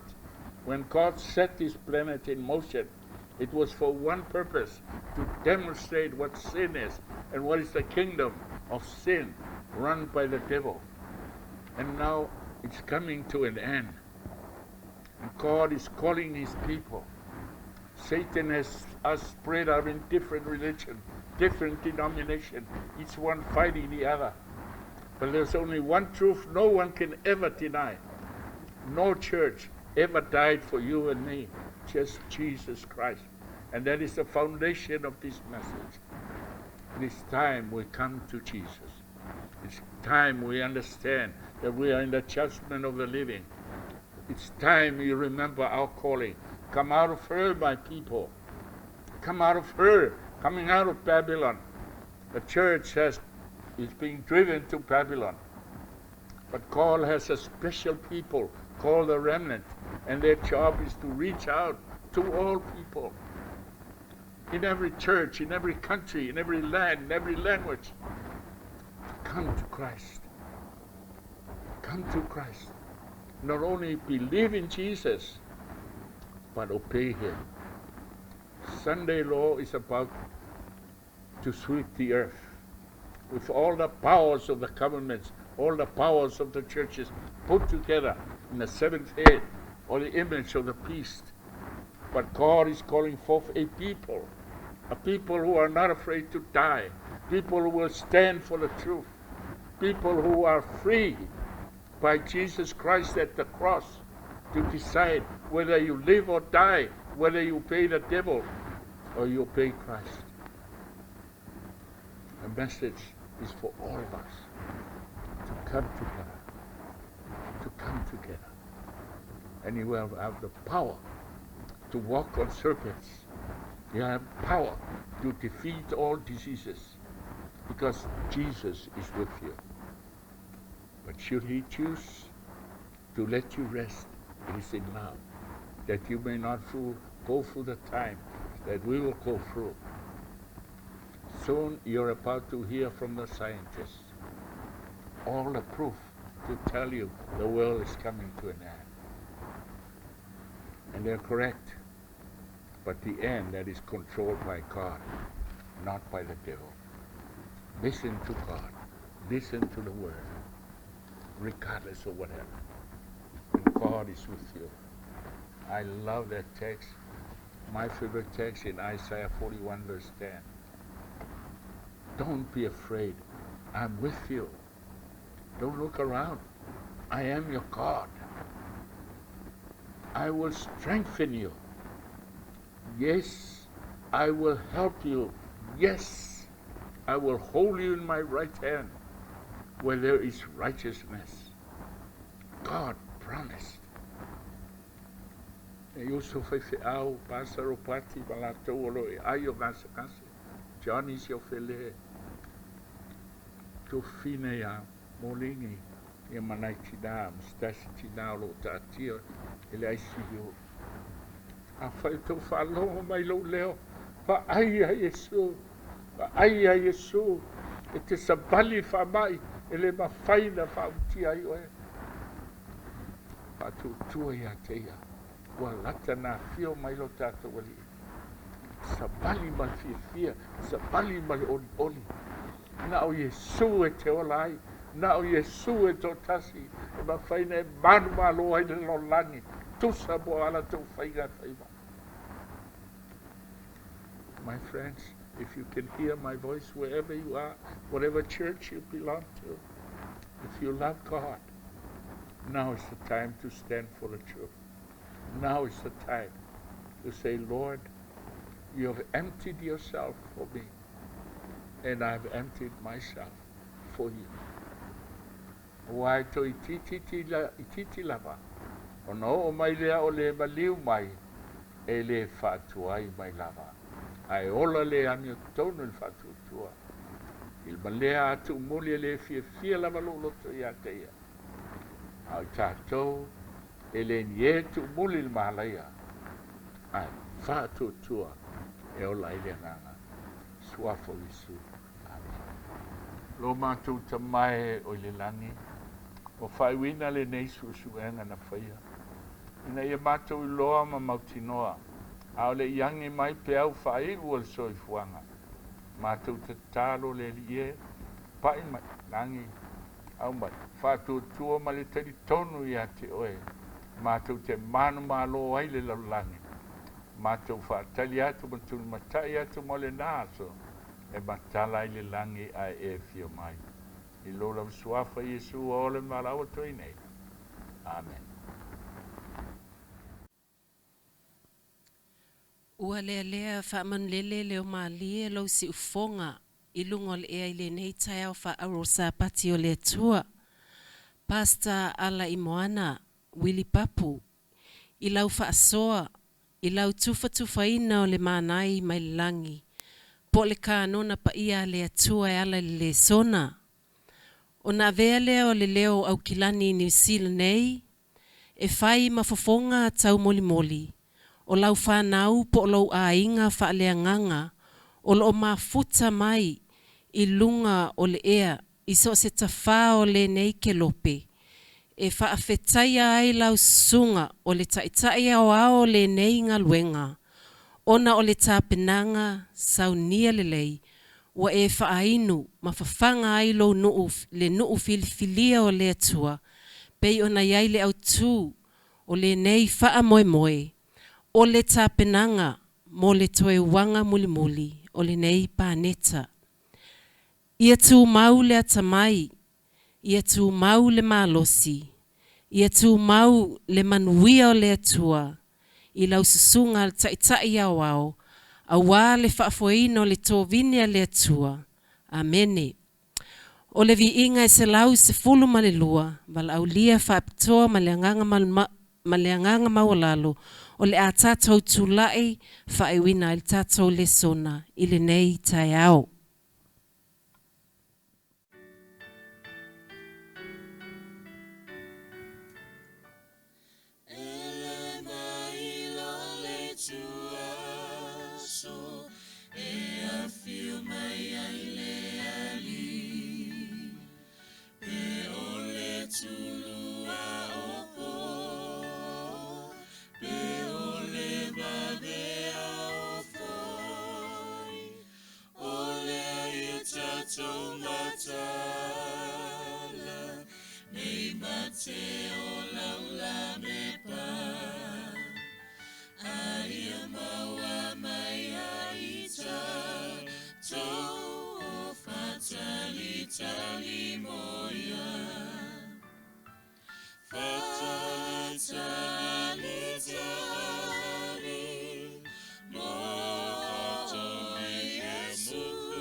o vai lo mātou tamā, ma Yesu Keriso lo mātou alii ma lo mātou whaula. Faafetai tamā, taita ina mai lau whanau le netai au, o lo SAPATI. Faafetai ua mātou toi maua se awanoa, mātou te mafutai. Tamā,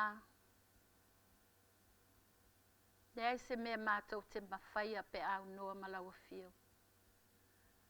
Mātou talo le netai au ia eanga le lei.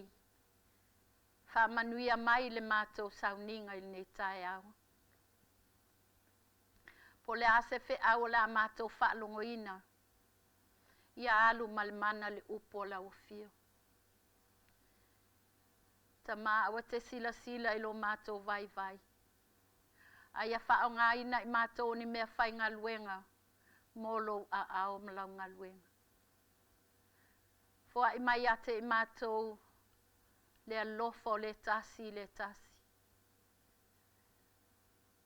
Le ngata i lea tamā, mātou te talo le ngā luenga sa mo tuto tasi. Wa mātou wa ai atu i luinga ma meolo tupu mai nei soifuanga. Ona mātou tali tonu lea wa le o toe mamao lava le aso e te afio mai ai. A whai tamā, e te afio mai mātou te fia iai whatasi malau afio. Whaamanuia mai le mātou i whonga nei aso. Whaamanuia i taitai o mtanga luenga. Tu atu i luma lau au na taitai a Pastor Willie. Ia e lofa foa i a te ia le malosi lontino. Lona mā fau. Ina ia taitai ina ai ma. So ani ai. Ia so to toe lona soifua. Whao ngā ina mo le wha umaina o le ngā luenga lau fio. Wha manuia ia i mātou malava. Ile nei aso. Faafetai tamā i lo whaafonga mai. Faafetai lo talia ina o i mātou. I lo suafa Yesu. Wa ole Valaauina toile.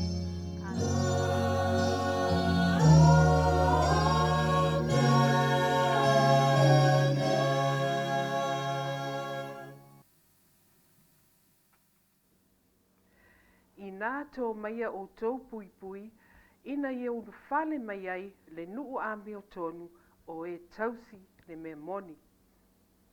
Ia vea upu mai le afionga le tua e whaima upu whaato moa i tātou Faafeiloaiga le Nita ao. O upu ia e whaatatau i le nuu le tua ina i unu whale mai le manuia o SAUNIGA.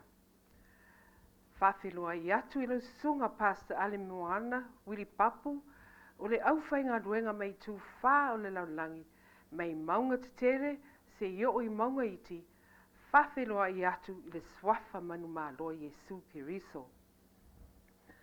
Faapitoa le Faafeiloaiga le tinana ngā luenga o le Faapitoa ia Diana Papu, o ia foi o le awala mai ai se au Faualii mo tātou ne nei SAPATI.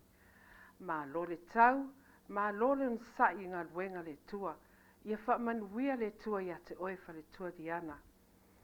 O se fianga le nei vai aso, sa whea ngai whale tō matina ma le whea au folfola, ma o te tali tonu sa tofusia uma tātou ma whaamanuianga i le nei vai aso. Ia vi ia le li. O lea a Waiterangi i le SAUNIGA o Valaauina.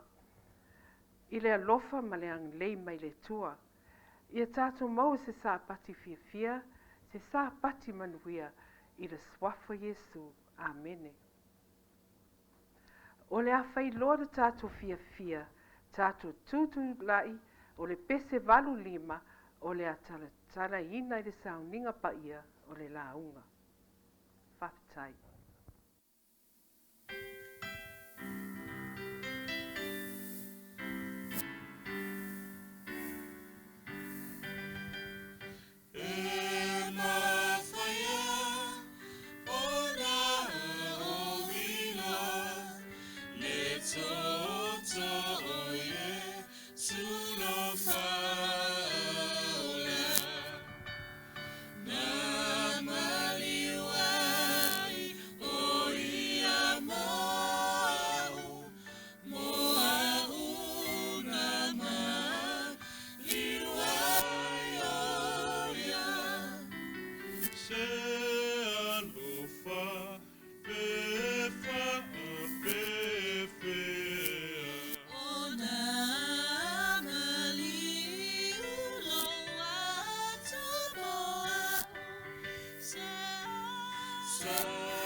O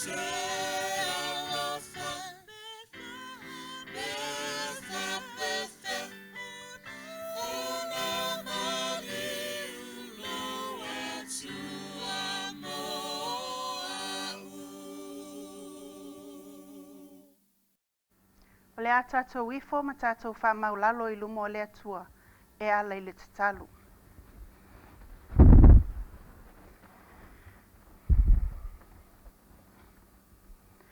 Lo mātou tamai o I le langi.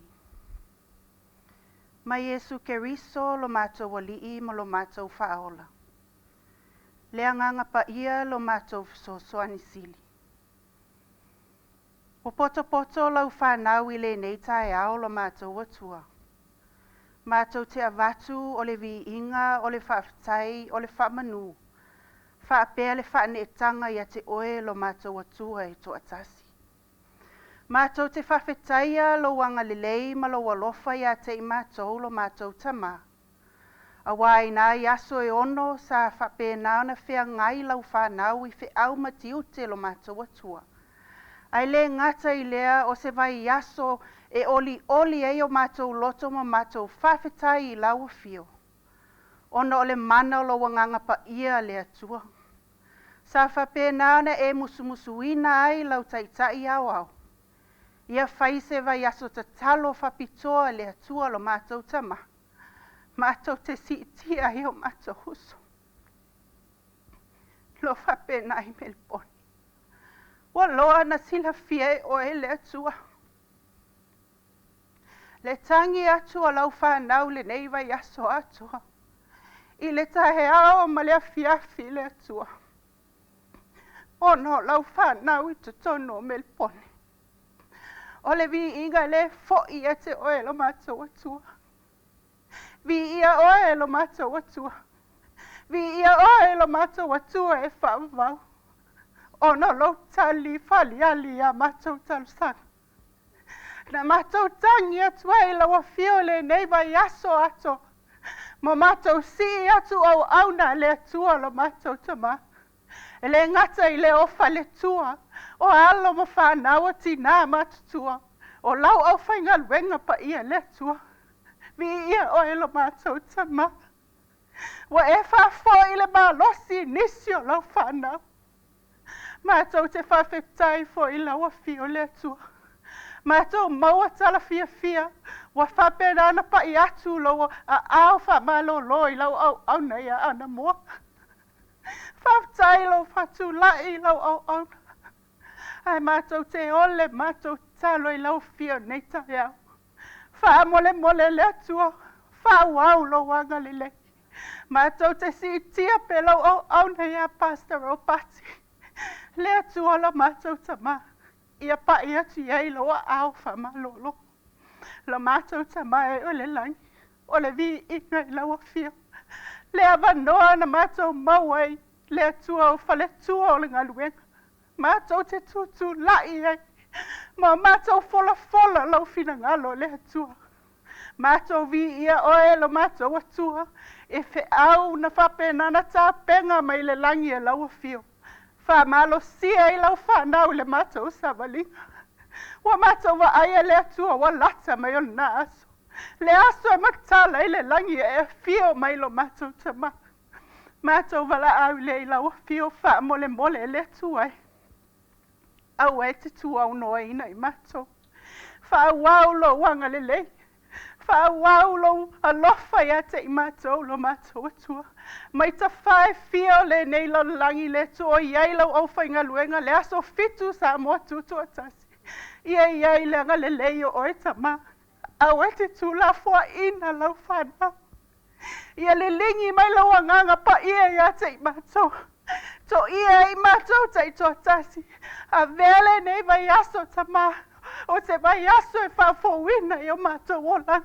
O se vai aso e Faafeiloaiga I o mātou mawhauwhanga. O se vai aso mātou te lata atu ai lau fio lo mātou tua. Mātou Tatalo Faapitoa nei. Tu la le atua. Lau auna. Wa e to fia mai le langi le atua. E ala mai e lau fina ngalo I le nei SAPATI.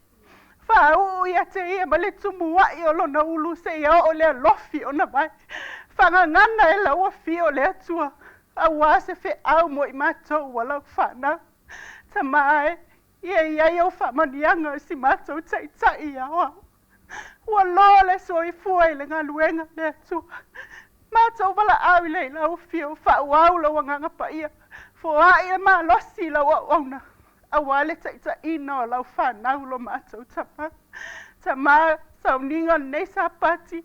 Ia le whaunga mana o lau fio. Pena na mātou whaia mea umai vi I ai oe. Ai panga tama. Oi mātou o se whanau e lea malpalpala. O se mātou se whanau e toi lalo e o luma le te lo taimi. Mātou whato ese le ia te oe. Ave ia le toto pa ia o Yesu Keriso. Ia mama ngalo I mātou o lau whanau. Le atua a fio Fai-Lauga pa ia. Taitolua ina I mātou nei SAPATI. Ia mātou whaia mea umalawe vi ia I oe whaawawang. Ia awalawa nei whaia o mātou loto tama. Ia whaia lo whina I lo suafa Yesu Keriso. Ua mātou ole ma mātou tatalo tuai nei. Amen. Amen.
O le taimi Faapitoa foi nei o le taulanga ma Sefuluai. Ona o Valaauina atu lea ma le whaaloalo I tia kono mo tātou tanga nei tae au. Pe whaoa e tangata mea le atua, a o tou, ua o tou whaoa o mea. A ua o tou whai mai, ni a ea o mea wa mātou whaoa. Ua o tou whaoa mea e Sefuluai a o tou mea. A toa mataulanga. Ua matua whawhanoina o tou, o le noo malawa, a wā o tou whaoa o mea.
Ina o mai mea Sefuluai a o tau mea o malawa I le whale tu uai mea. ina ia iai me ai lo fale. Ma ia o tau mai ia tea uile nei mea. Ua Fesola'i mai ai e o vau au.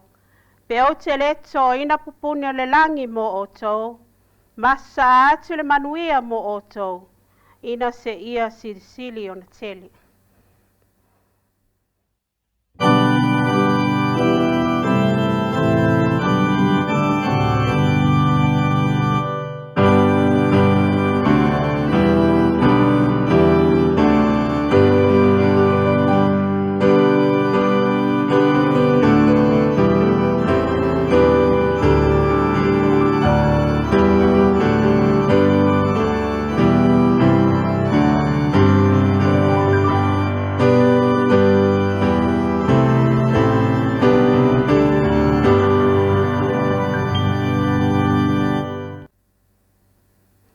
Yo va uelo mato tama le o lo afio le langi. Au tutu lai o au ti a kono ile nei tae au tauli maina o Sefuluai ma taulanga.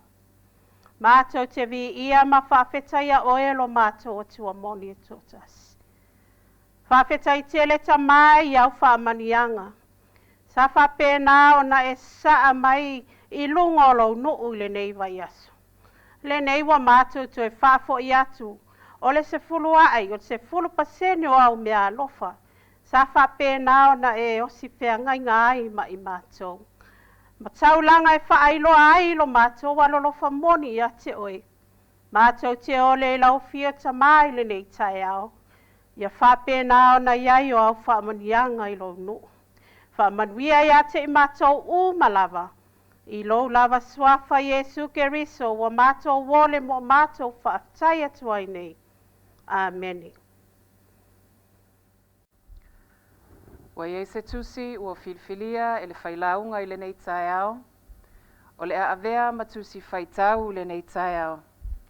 A wale awala mai ai se feau taua o se feau faamalosi mo oe moa I le nei tae ao lona SAPATI PAIA.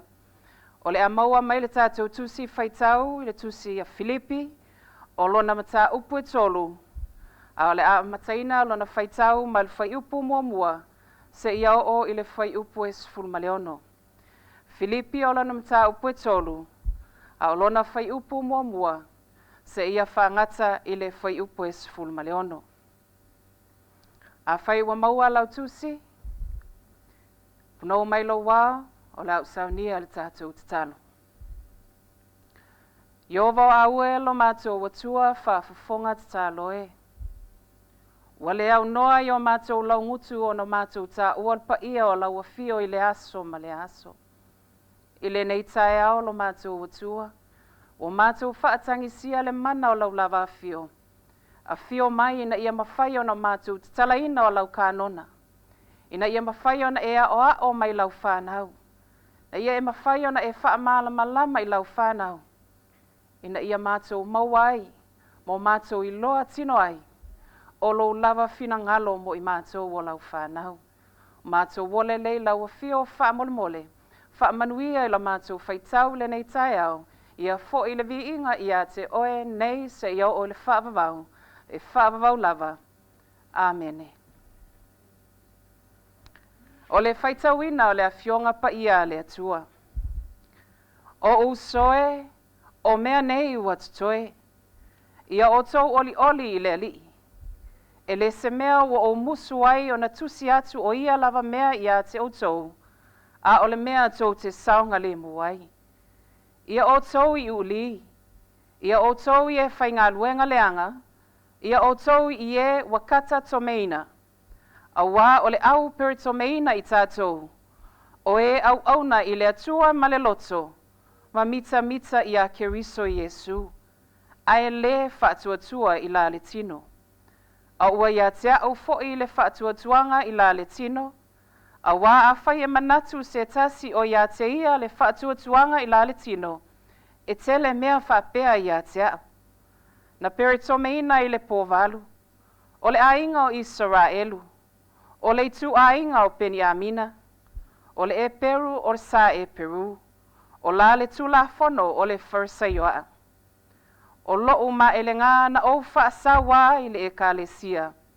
O la lea miotonu fo'i le tulafono e le'i mata'u le angaina. Ae peitai o mea uma saonga i a te au. Ua o manatu ua lea o ngā ia mea uma ona o Keriso. O le nei fo'i e moni lava. O lo'u manatu ua lea o ngā mea uma lava ona o le silisili ese o le poto i la Keriso Yesu lo wali'i. Ona o ia ua o whaalea o ngā ina mea uma. Ma o manatu o taota lava ia mea. Ina ia o maua Keriso. Ia maua fo iau ua ia te ia. Ele ia te au sa ua miotonu na ile tulafono. Ai peitai na o lea o loo i le whaatuatua i a Keriso. O lea miotonu lea mai lea tua i le whaatuatua. Ina ia o iloa o ia. Ma le mana o lona toe tu mai. Ma ia whaatasi au i ona tinga. Ona ua whaatu saina au i a te au i lona maliu. Pe mawhai lava i a te au ona o atu i le toe tu mai o e woti. E le Pese i ua o maua nei. Po ua o ato atoa ona le lei nei.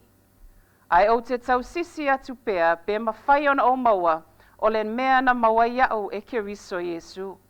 Le au soe, o te le manatu ua o maua. A o le mea tasi o te whaia. O te whaangalo-ngalo i mea utuanai. O te momoe puno wai foi i mea o lumanai. O te tau sisi atu i le Fai-Lauga. Ia maua i le tau i na Valaauina ia o mailunga e le atua i a Keriso Yesu. O le nei. O i tātou uma o e wa ato atoa o na lelei. Ia tātou mana tunatu i le nei mea. A fai fo i ese so o tau manatu i se isi mea. E Faalia mai e le atua le lava mea i a te o tau. A o le mea wa tātou wo o iai. Ia savavali whaatatau lea lava mata upu. Ia mana tunatu i lea lava mea. Tauna ia whaamanuia lea tua. I le Faitauina o lana fionga PAIA i le nei tai au. Whaamanuia lea tua i lau whaafonga. Ona o Yesu. Amene.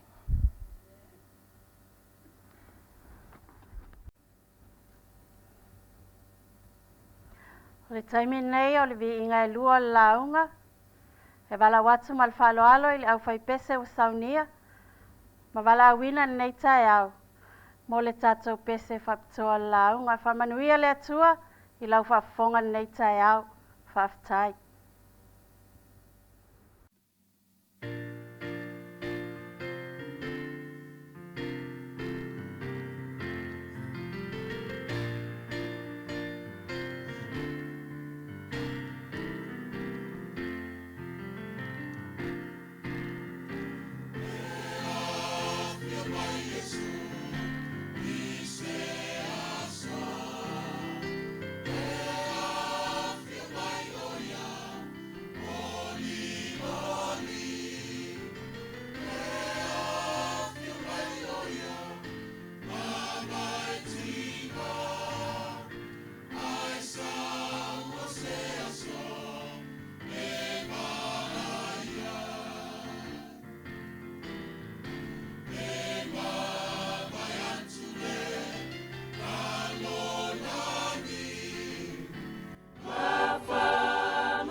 Ia mole atu le nganga Faafetai tele le au fai pese, mole neivi inga matango fia saunia lelei. E tatalai nai lau whaafonga il nei tai au, mole tātou upu fola fola. Valaau atu lea mal whaaloalo i whaltua tātou taitai au au, whaltua ia tiana, mole upu Faauina le atua nei tai au, whamanuia tele le atua i lau whaafonga. I le suafa Yesu, amene.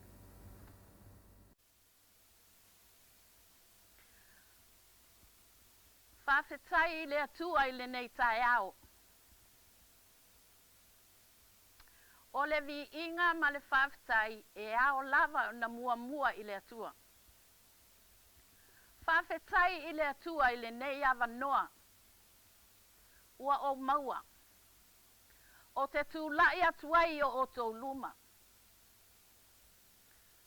E whai au masui o le atua i le nei SAPATI. Ai o te faafetai i le atua. I le soifua tului o tō le whanau PAIA le atua. Faafetai lo nanga lei malana tau singa i ate o tō. Ai meise sio nei ola. Faafetai wale ai se tala vale tātou te whaalongoina. Ai na o le leo le fia ma le oli. E ui lava in tātou whaalongo.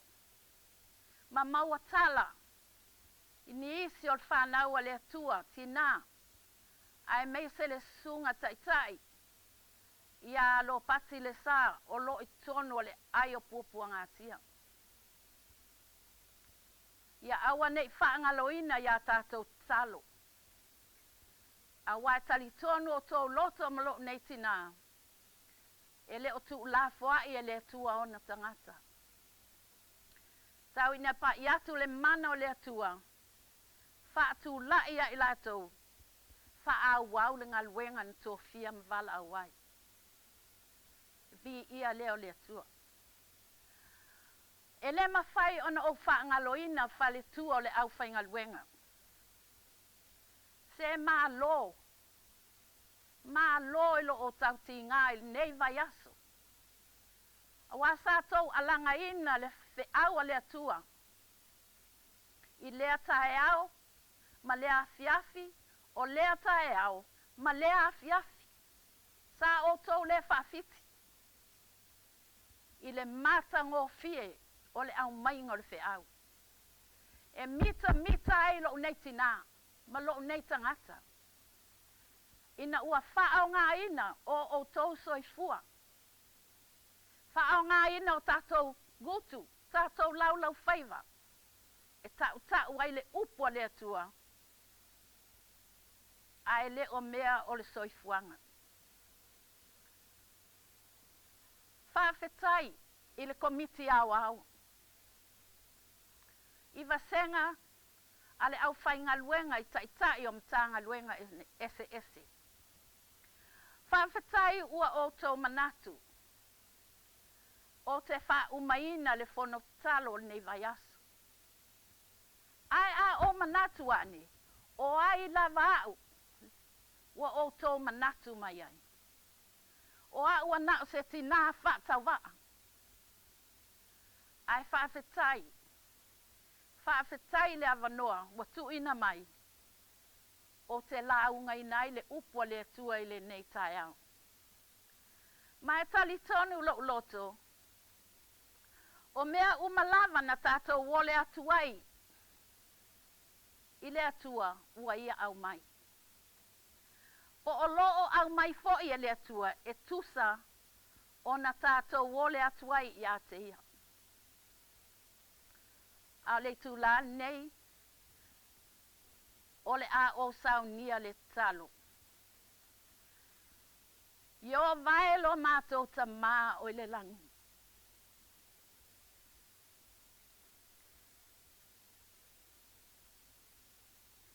E langona le pai mai o le anganga o la wafio ne tula.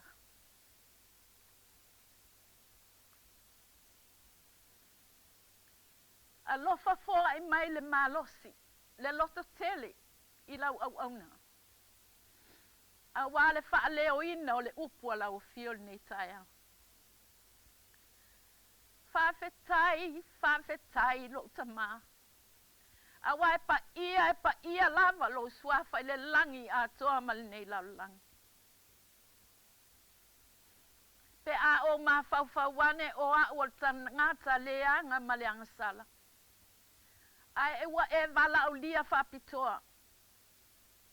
Ia Faaleoina lo fina ngalo. Ma futa mai lau ngaluenga sa moa tutotasi. I tue faole nei lau langi lo alanga ina ile upua lau fio. Ia faa manuia tele lau fio. Au le nei tae au, mana o mia le fau unga le anganga pa ia lau fio. Ma futa mai. Ta ito lua mai mato nei tae au. Fa mangalo meu mato fa le tonu ai tama. I lo lava suafa wa o Valaau atu ai. Amen. Ma amen.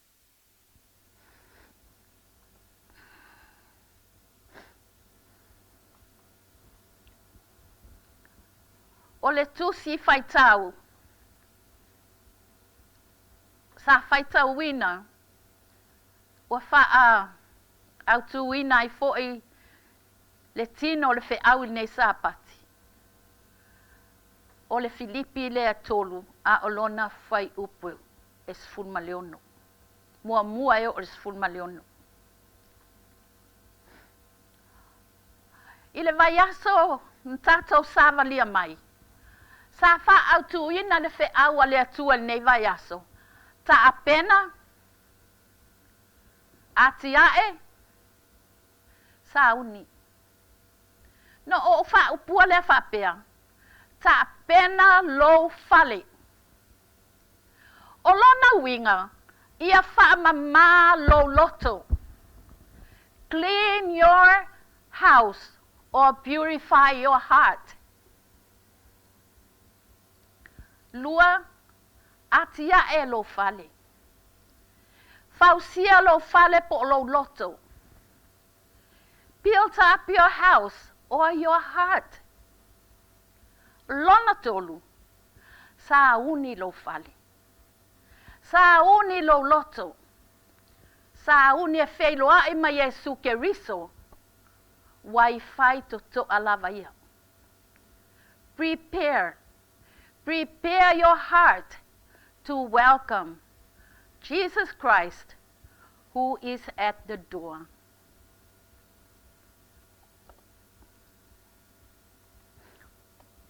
Al SAPATI nei. Po le so. Wo o fa autuina le feau faapea. Ole o langa manu malo. O langa manu malo. Victorious life. I le vaiaso ina ua o maua se le Valaau o te launga i la solulu am vai. Tasi ale mea na o mai lo mafaufau. Wa le lei o le a o launga. Ai o le a o launga i le loto. I le mata utia o le pao o le loto. Na tu maua le o lo mafaufau. Ai o mai le solua le solulu o te launga. Wa su e atu le apina yaya unot. Tu wa fiu su e. Ai wa ave la ufana. O Amata lonto su e. Awa le solulu o te launga. Au fa longo atu. Ta tangi mai telefoni. Tangi mai telefoni sunga Pastor Willie. Wa umane o fa tu Pastor Willie. O la el mea la ina. O ina na Valaau mai. Wa fa lave al tatangi o telefoni o lea fai lau susuenga. Ai fa longo atu fai mai Pastor Willie. O lea wa saul Valaau atangata. Pe mawhai ona e wha umaina SAUNIGA. O le vai aso talo. Whiako, okay, that's good.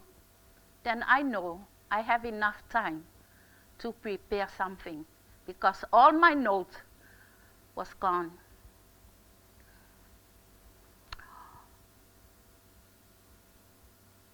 Pea na o whai atu. O le au tu o le so, o le o langa manu malo. SISDAC o te leo tau tala I le aso e tasi. O te leo tau tala fo I se aso e lua. Po se aso e tolu. E le ai. Ai sea. Leanga. E manu malo I le so. Ai to I lalo I le siaso. Ai pe tai o SAPATI le nei. O le a o tau tala I le o langa. Ua manu malo. O langa ua manu malo. Po le o langa ua ola manu malo. Faafufonga. I le muamua le Ioane 5 lon fai upu e fa sfultasi mai sulua. Awa o I latou uma o e ua whanau mai le atua. Ea. E manu malo I latou I le laulangi. O lene I foi le manu malo e manu malo ai le laulangi. O lo fatua tua ma lo fatua tua. O lo tatou fatua tua. Fai mai leo fai upes full matasi, matsulua. O lene I foi le mau. Le mau. Ua foa ina mai le atua. Ia te I tātou le ola whaavavau. Le ola I le langi. Fai mai lea. O le ola lava lea wai lona alo Yesu Keriso. O le o ia te ia le alo le atua. Wai ia te ia le ola. O le o ia te ia le alo le atua. E le o ia te ia le ola. O lona winga. O le o langa le nei. O lo tato iai. O se o langa to I lalo lava. We fail. SISDAC, a lot of time we fail. How many times you fail? And myself. All the time. O tatou. E te fiu e fau. Ma tau ma whai e I uane lava se mea te whaia. E I u lava I ina leanga. Fai-Lauga, can you explain yourself? What are you talking about? Ioe, va ai foi tatou. Ua fia ni a tatou SAUNIGA. E fai lea SAPATI ma lea SAPATI. A so lulu I talosanga ma launga fe aue mai la fionga le tua. O tatou revival le masani o na fai. E tele tangata. E leo tangata uma. Ai ai tangata ta te vaai ai. Salamo. Wa tau le fe au salamo le loto. Na vaai a leo loi mata I le whetangisi. Ai alu. To e fo I lava I leo langa na masani ai. Po leo langa na ola mai ai. A o iai lau tus PAIA, tātou su el tusi leo Jeremia, es fultolu a lona fai upu e luas fultolu. Tau tangai mai, o le tangata lea ululi, lona pao. Fai mai le tusi leo Jeremia, e ma fai ea ona liua ele Aitiope lona pao. E ma fai. Peli uele na Mary o naila. E mawhai. A mawhai. O na mawhai fo I lea. O na mio lelei o tō ua masani lea mio leanga.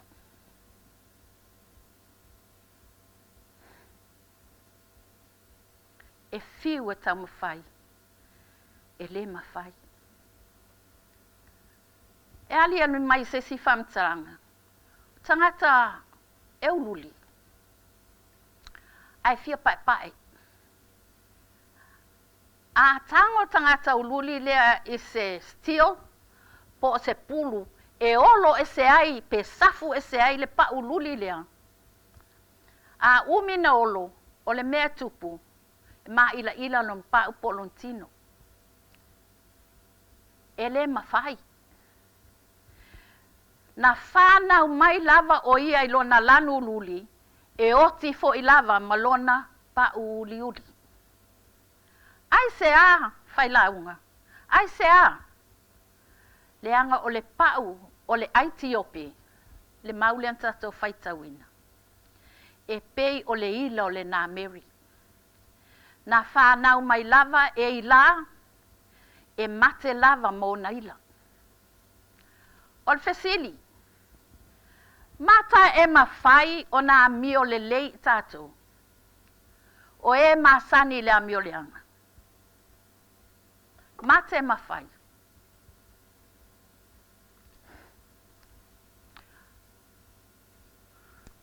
I le tusi leo i Jeremia tatou Faitauina. O lona winga, e fiu wale mea uli e fia pae, ai uli lava. Ai se ale mafuanga. Leanga o lona natura na ola mai ai e uli. Faapena fo ele na Mary la tau. E fiu ai ave ese pule o lontino. E le mawhai. Leanga o le natura na ola mai maia. SISDAC, le ainga o le atua. E faapena le natura o le angasala. Faapena le natura o le angasala. A fai e mawhai o ele kirisiano, o ele SISDAC, o na ave ese lo whaamawalunga. Tu u ese lo fia tangata. Tu u ese lo fia poto. Tu u ese lo faitala. Tu u ese lo loto leanga. Tu u ese malmasar salo. Maisi me leanga umo lo lave lau savalinga. Ona pei lea o oe. Pe ale mawhai ona e avesea. Ona pei lea oe. O le mea uli po le Aitiope. Ele mawhai. A ele tu e Sina. E te ola to i lalo lava. Te ola to i lalo. Se io o ai le aso e te oti ai. Te oti lava mau a mio leanga na whai. Whai mai leo le afionga le atua. A whai e mawhai. Ele Aitiope, po le na Mary, o na suila, o na mawhai lea, o na mio le lei o tau, o e masani lea mio leanga. A o le tūla nei, ma le teimi nei, o te whai atu i a te oe, e le mawhai. Ai se a. A foi e te lelei nei. Ai o atu tae au. Wa e leanga. Na e tangi mai nei i a te au. Ma e whaato e se mai. Ai o atu tae au. Wa e toi alu whai o tala. A e lelei i le tae au. Ai o atu i le afiafi. Wa e leanga foi. Ona ole to i lalo o le olanga o lo tātou wola ma au nai le atua. Ona tātou wola lava lea i se olanga to i lalo.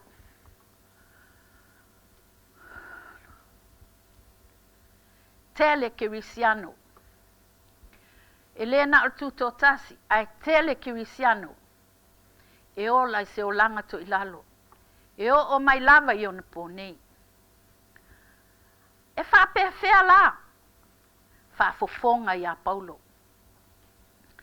I le Roma fitu, a lona whai upe luas futolo. Whai mai Paulo, o lo uma whau o te alofa i le atua. O lo uma whau o te alofa i le atua, malana tu la fono. A ua o iloa i lo tino, le isi ma whau. A o lo tino ua o va aia le isi tu la fono. Tu la fono le na o le angasala. O le mea ma whau iai ua le lei, ai wae, ai uane, ua whai le leanga. Su e leo tātou tusi i le Roma i luas fulfa. Le alanga Paulo. Whai mai le alanga le auauna. Awe o lea o au o le tangata malaya.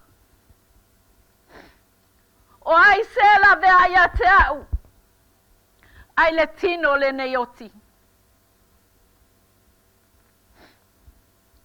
Whai mai Paulo. O lo uma whau. Mai Paulo, o lo uma whau o te alofa i le atua. O te alofa i le atua mlantu la fono. A ua o i loa i lo tino le oi, le isi ma whau.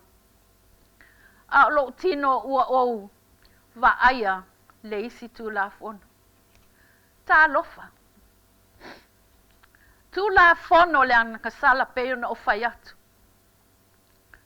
O le mea ma whau iai oe ma au. O se mea le lei. Ai uane o se mea leanga.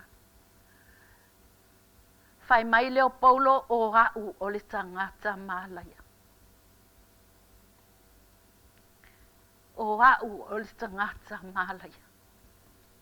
E alofa i le atua, usita i ai le ma whau, ai umane ua whai le mea sese. SISDAC a e whaalango lo maalosi, po o lawa mio ua tonu e te to i lalo pea lava. A ua ta umai le apostolo le ki, Faafetai. Faafetai Paulo wa e ta umai le ki. E iai le ki. O le fasili, o le a le ki. Sila fo i tatou le tusi o Roma, a o lona fai upe lua sulfan tatou fai tauina. Fai mai Paulo, a we o au o le tangata malaya. Paulo leha. O ai se la vea i a te au, ai le neoti. Alanga al tangata. Alanga al tangata wa fiola. Alanga al tangata wa le ai se wha moe.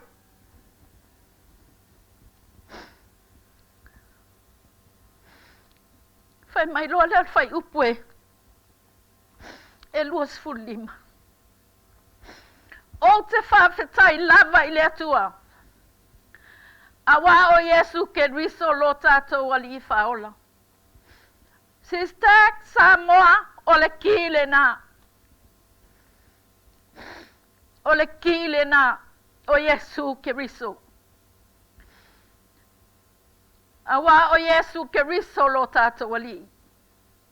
O le kile na. O le kile na te manu malo ai. O le kile na to i lalo ai le o langa. Wa leva na e to i lalo ai. Le ngata i lo ainga a o to tono le ekalesia le tua. O le ale mea ua whai a Yesu. Keriso. Wa ia whaasa o loto i a te oe maa. Whaasa o loto i tātou mai le tū la fono le angasala. Sa tātou nofo polongai. O lo i lo tino, malo tino. Sila i le lua koronito e 5 o lona fai upu e 2 matasi. Awa o ia na Leiloa le angasala. Na fai lea o ia ma angasala. O le sui o tatou.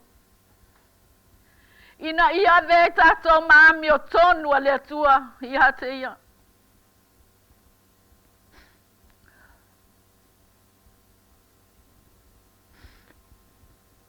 O ia e le aise angasala. A ua fai o ia ma angasala. O lo watua, o le alo to tasi o le atua. Wa le manu le atua ilo natali a waya tu umai le laulangi nei. E fai mausui. O le sui o tatou malava. Ina I avea I tatou. Maami o tonu a le atua. Tanga I foi oto.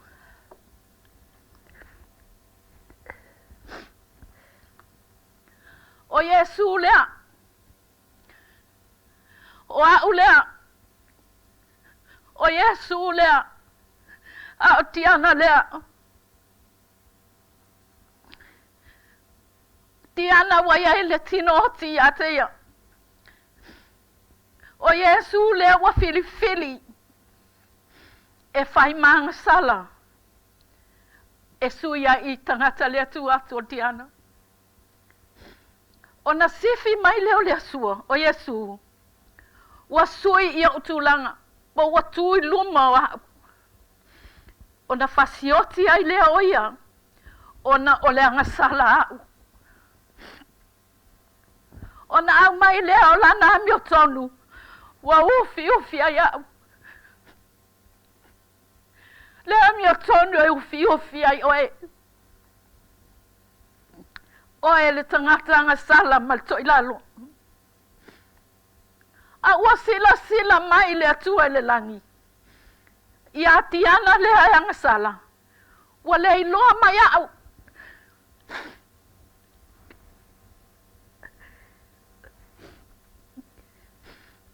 Wa le iloa mai le atua au ngasala. Anga sala na o se ai ma o leanga I lo o langa atua. Ai sea. Yesu le mahafua anga. Ua sila mai la le atua le ami o tono alona alo Yesu. Le wa tui o luma. Wa ufi ai au. O na pawhai ai lea na awina mai o ia. O le anganga pa ia I to tonu o lo tino. O na ngao yoi lea. Ngao yoi ai lea. O le anganga pa ia e sui. Lo tino. Wa ave ese le tino oti sa ia te au. A ua sui le tino ola. O le mea lea e fai mai ai. Le Ioane mua fai upo e sful maltasi. O le nei fo I le mau ua fo ina mai a le atua ia te I tatou. Le ola e whaavau. Le ola lava lea wailo na alo. O se wa ia te ia le alo. Haleluia. O se wa ia te ia le alo le atua. Wa ia te ia le ola. O le mana onga na o le kirisiano e fia ola. Mana onga na Cristiano fiola. Fai mai leo Yesu. Tiana, wa umana o kavaina oe. Wa umana o ufi ate oe. O le ola e whaavau o loo ia Yesu. Wa tafe mai ai. Le anganga pa ia o le atua. O na sui ai lea o lo uolanga. Ma lowo langa. Mai le oti. I le ola. O na esa vali fia lea. Iai le aso. Iai le aso e te pa uai. Fai mai le afionga le atua.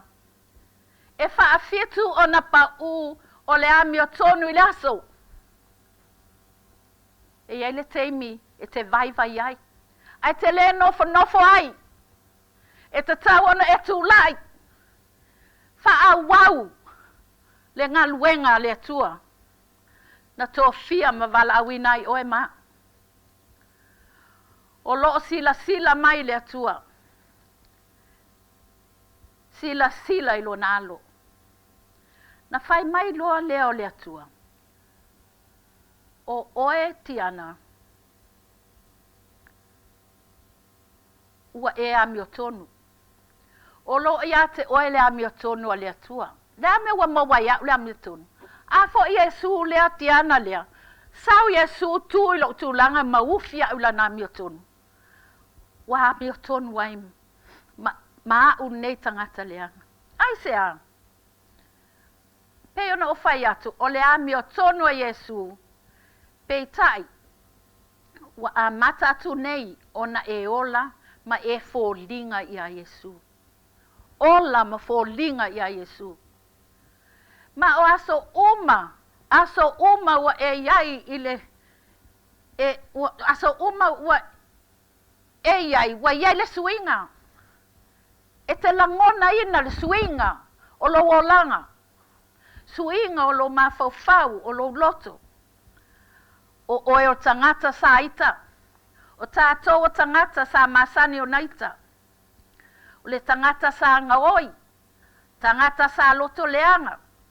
Tangata sa wha mawalunga. Ua sui le mu. E o ina e fōlinga i a Iesu. E ala. I le ngā luenga le nganga pa ia. I a te oe. Petai. A tātou maua Iesu Keriso. O na tātou lea toe manatu lea. Ini mea leanga. Tā ua ai leo upua Paulo. Fai mai Paulo o la pisi mea umana i a te au. O la upu fo i lea. Po o ai o fai mea leanga mai. O ai e ita mai. Focus lau oeva ai i lea tua. Ma ia e mana tua o la pisi mea umana. A e talia la pisi lo soifua. A e talia la pisi ma mea fai mai ia te oi. Tā lofa. E te oti lava. Ma lo o langa to ilalo. E ala o na tātou whape nei ma to ilalo pia. O lo tātou wha mawalunga. E te lema whaina e alu i se loto mawalalo. Ma losi lo loto. Ma losi lo loto. E te manatu lava oe o tangata poto. E te manatu lava oe na oe malaulangi. Te manatu e le aise se pule mai a te oe. Aisea wa ova lo poto. A whai te manatu whapena. Tā lofa. E te to i lalo lava. E o lava i nai whai whi au. E o ai le au whai ngā luenga le tua.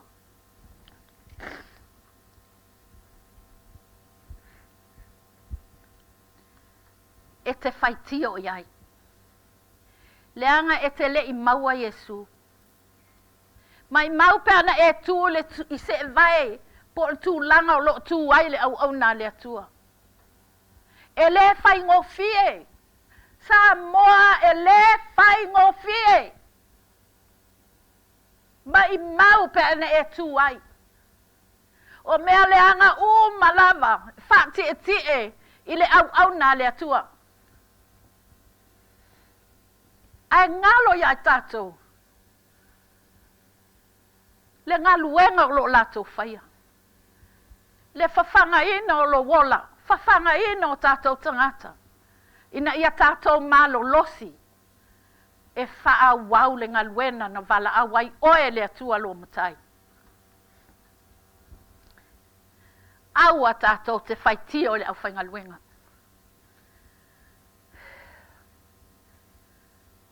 E alana e whaitio. E le o ola oe po e maua Yesu. Ai a o ina e maua Yesu. O na e loa lea. O nā mea uma sa e mita ai leo langa le nei. O ota malapisi mea nā. Ina ua o maua Yesu. Fai mai Paulo. O le naunga o lo loto. Ia o iloa o ia, Yesu. Ua iai le langona i lo loto. Lo loto e te sa ili ai i le atua. Ina ia e iloa le mana o lona to e tu mai.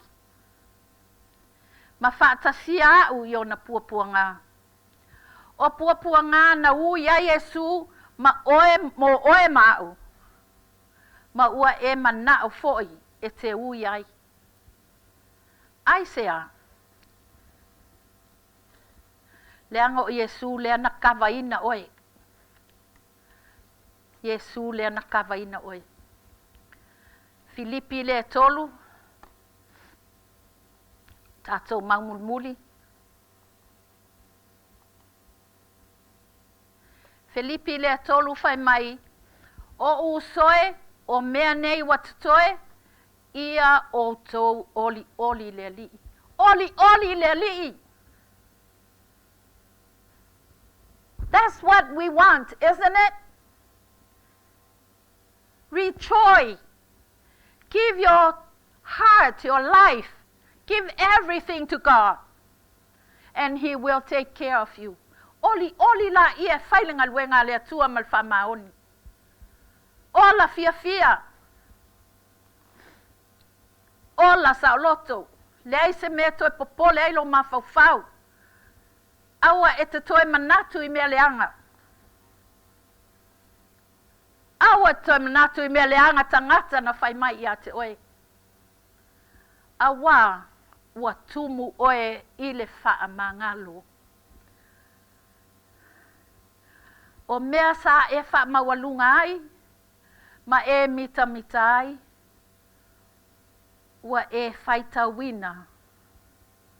Ota mea nā ia te oe. Samoa. Lo a inga pele i lumo le atua. O le mana onga nā. La foa i me leanga o soifuanga. La foa i tu ina nau o leo langa. Ai ave lo wola a toa i le atua. Fa a fio mai le nganga pa ia o le atua to tono lo loto. Awa o lo loto ua uli. Ua tele mea leanga nae e iai. E mai le atua. Sa ili mai ia te au. O na e maua lea. Na wha mamai nai leo lo loto. Ai wha a wau lau ngaluenga na Valaauai oe le atua. Lo watu nu pele. Lo a inga pele. O le mana onga na. O le Fai-Lauga i Nita iau. So ia. Enough is enough. Leo wa tātou wa ayatu i wha mai. Tele ni a inga. Ua wha umatia o lātou soifua le wha mai. Wa tātou wa ayatu wa le tūlanga le leila soifuanga. Wa wha asā tangata no i whale o loa. E wha atau. Wangna ngā wa lātou iai o lātou tui. Wa tau wa ai au tawhai nā mea. O tau mā whau lo loto ai ea. Wa le o toi mamau. Wa le o toi mamau lava. O nā fio mai lea o lo matai. O te fia iai le langi ma leo lai whamau. E le ato toa le au nanga. Au le anganga ma le loto. E fia tu ina atu i le atua. Ina ia mawhai na pai mai. Ma mai le anganga o le atua nofo i tutono lo loto ma lo loto. E sauni ai oe ma lo ainga. Sauni ai au ma lo ainga. I le langi ma le ola e whaavau. Faafetai le atua. O te faafetai le atua I le amanoa. Wa e au mai ia te au. O te whaaleo I nai lo manaonga. Whaaleo I nai le meolo e fina ngalo iai. Ina ia SAUNIGA lahu whana. Awa te sila I le tangata. A ia taula I lau wa ai I le atua. Ma fesili I le atua. Ma tau I le atua. O oe o le tangata e fia Faalaina. Ia nga le atua. Talo I le atua. Ia vea le fe awa le nei SAPATI. O se toe whafangu I lo finangalo mlo nei loto. Ina ia mawhai on tātou Sabbath. Sabbath ala. Ala tonu o lo fia. O lo manao I ai le atua mo oe ma. Ia whaamanuia tele le atua I lau whaafonga anga I nei tae au. Whaamanuia I le au whai ngā luenga. Whaamanuia I le ngā luenga sa motu utasi Leota ma Leota wha. Ono le suafo Yesu. Amen. O le a o taita ia I se tatalo. Lo ta mai o le langi.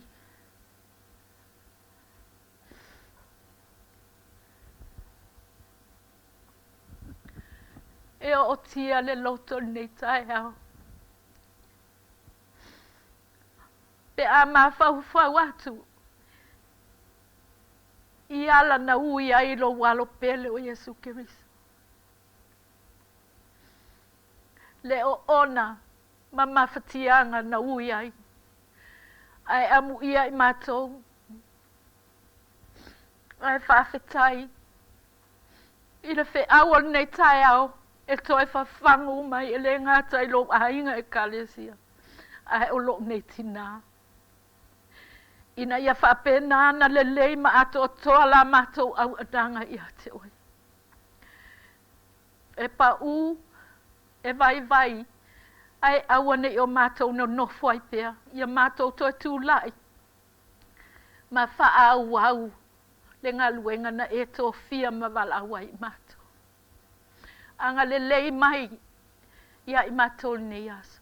Wha manui ai lau au whainga luenga, wha manui ai lau e kalesia. Ai mātou Tatalo nei tae au, ma le anganga, ma walalo. Wha mole ta mātu atu I lumo lau a fio lau au auna I alesa. Ia pa I atu ia I le ao anga le lei, ma le ao wha o lau a fio.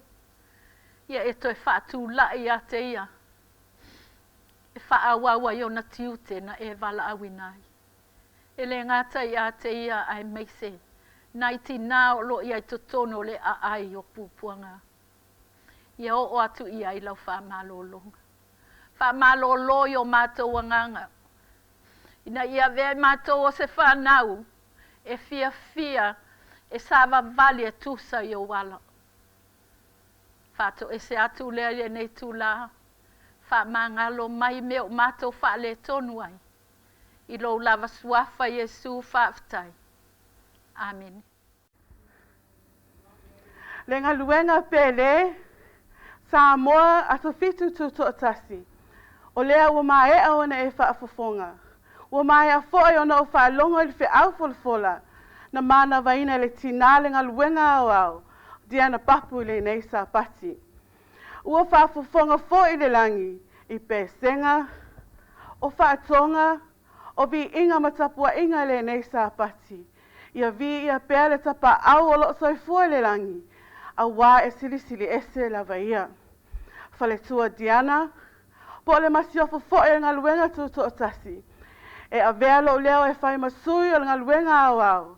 E a watuai o le nganga Faafetai. Wha malo le whai o le whaiva, wha malo tapena, wha malo mo le whiau, wha la e au, sa e tapena inai, a wā le maave e se eso ngā luenga au au.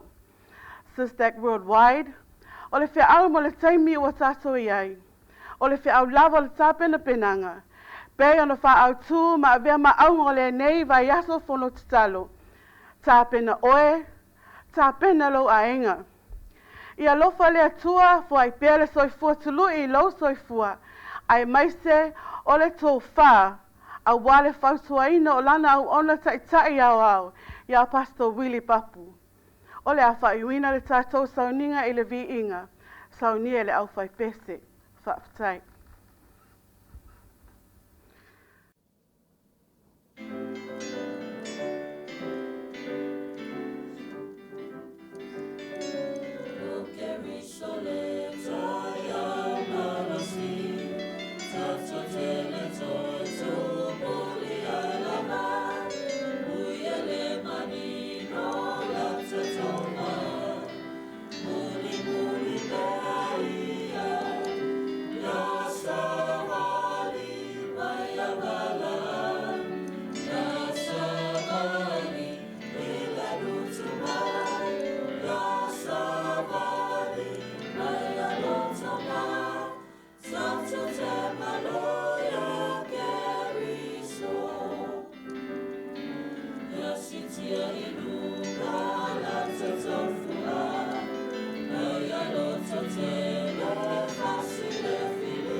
Lo mātou tamae o langi ma Yesu Keriso lo mātou alii ma lo mātou faola.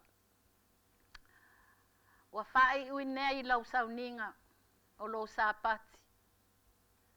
Faafetai tamae lo mafuta mai. Na mātou langona ina le pai mai o le anganga o lau ofio I o mātou tangata.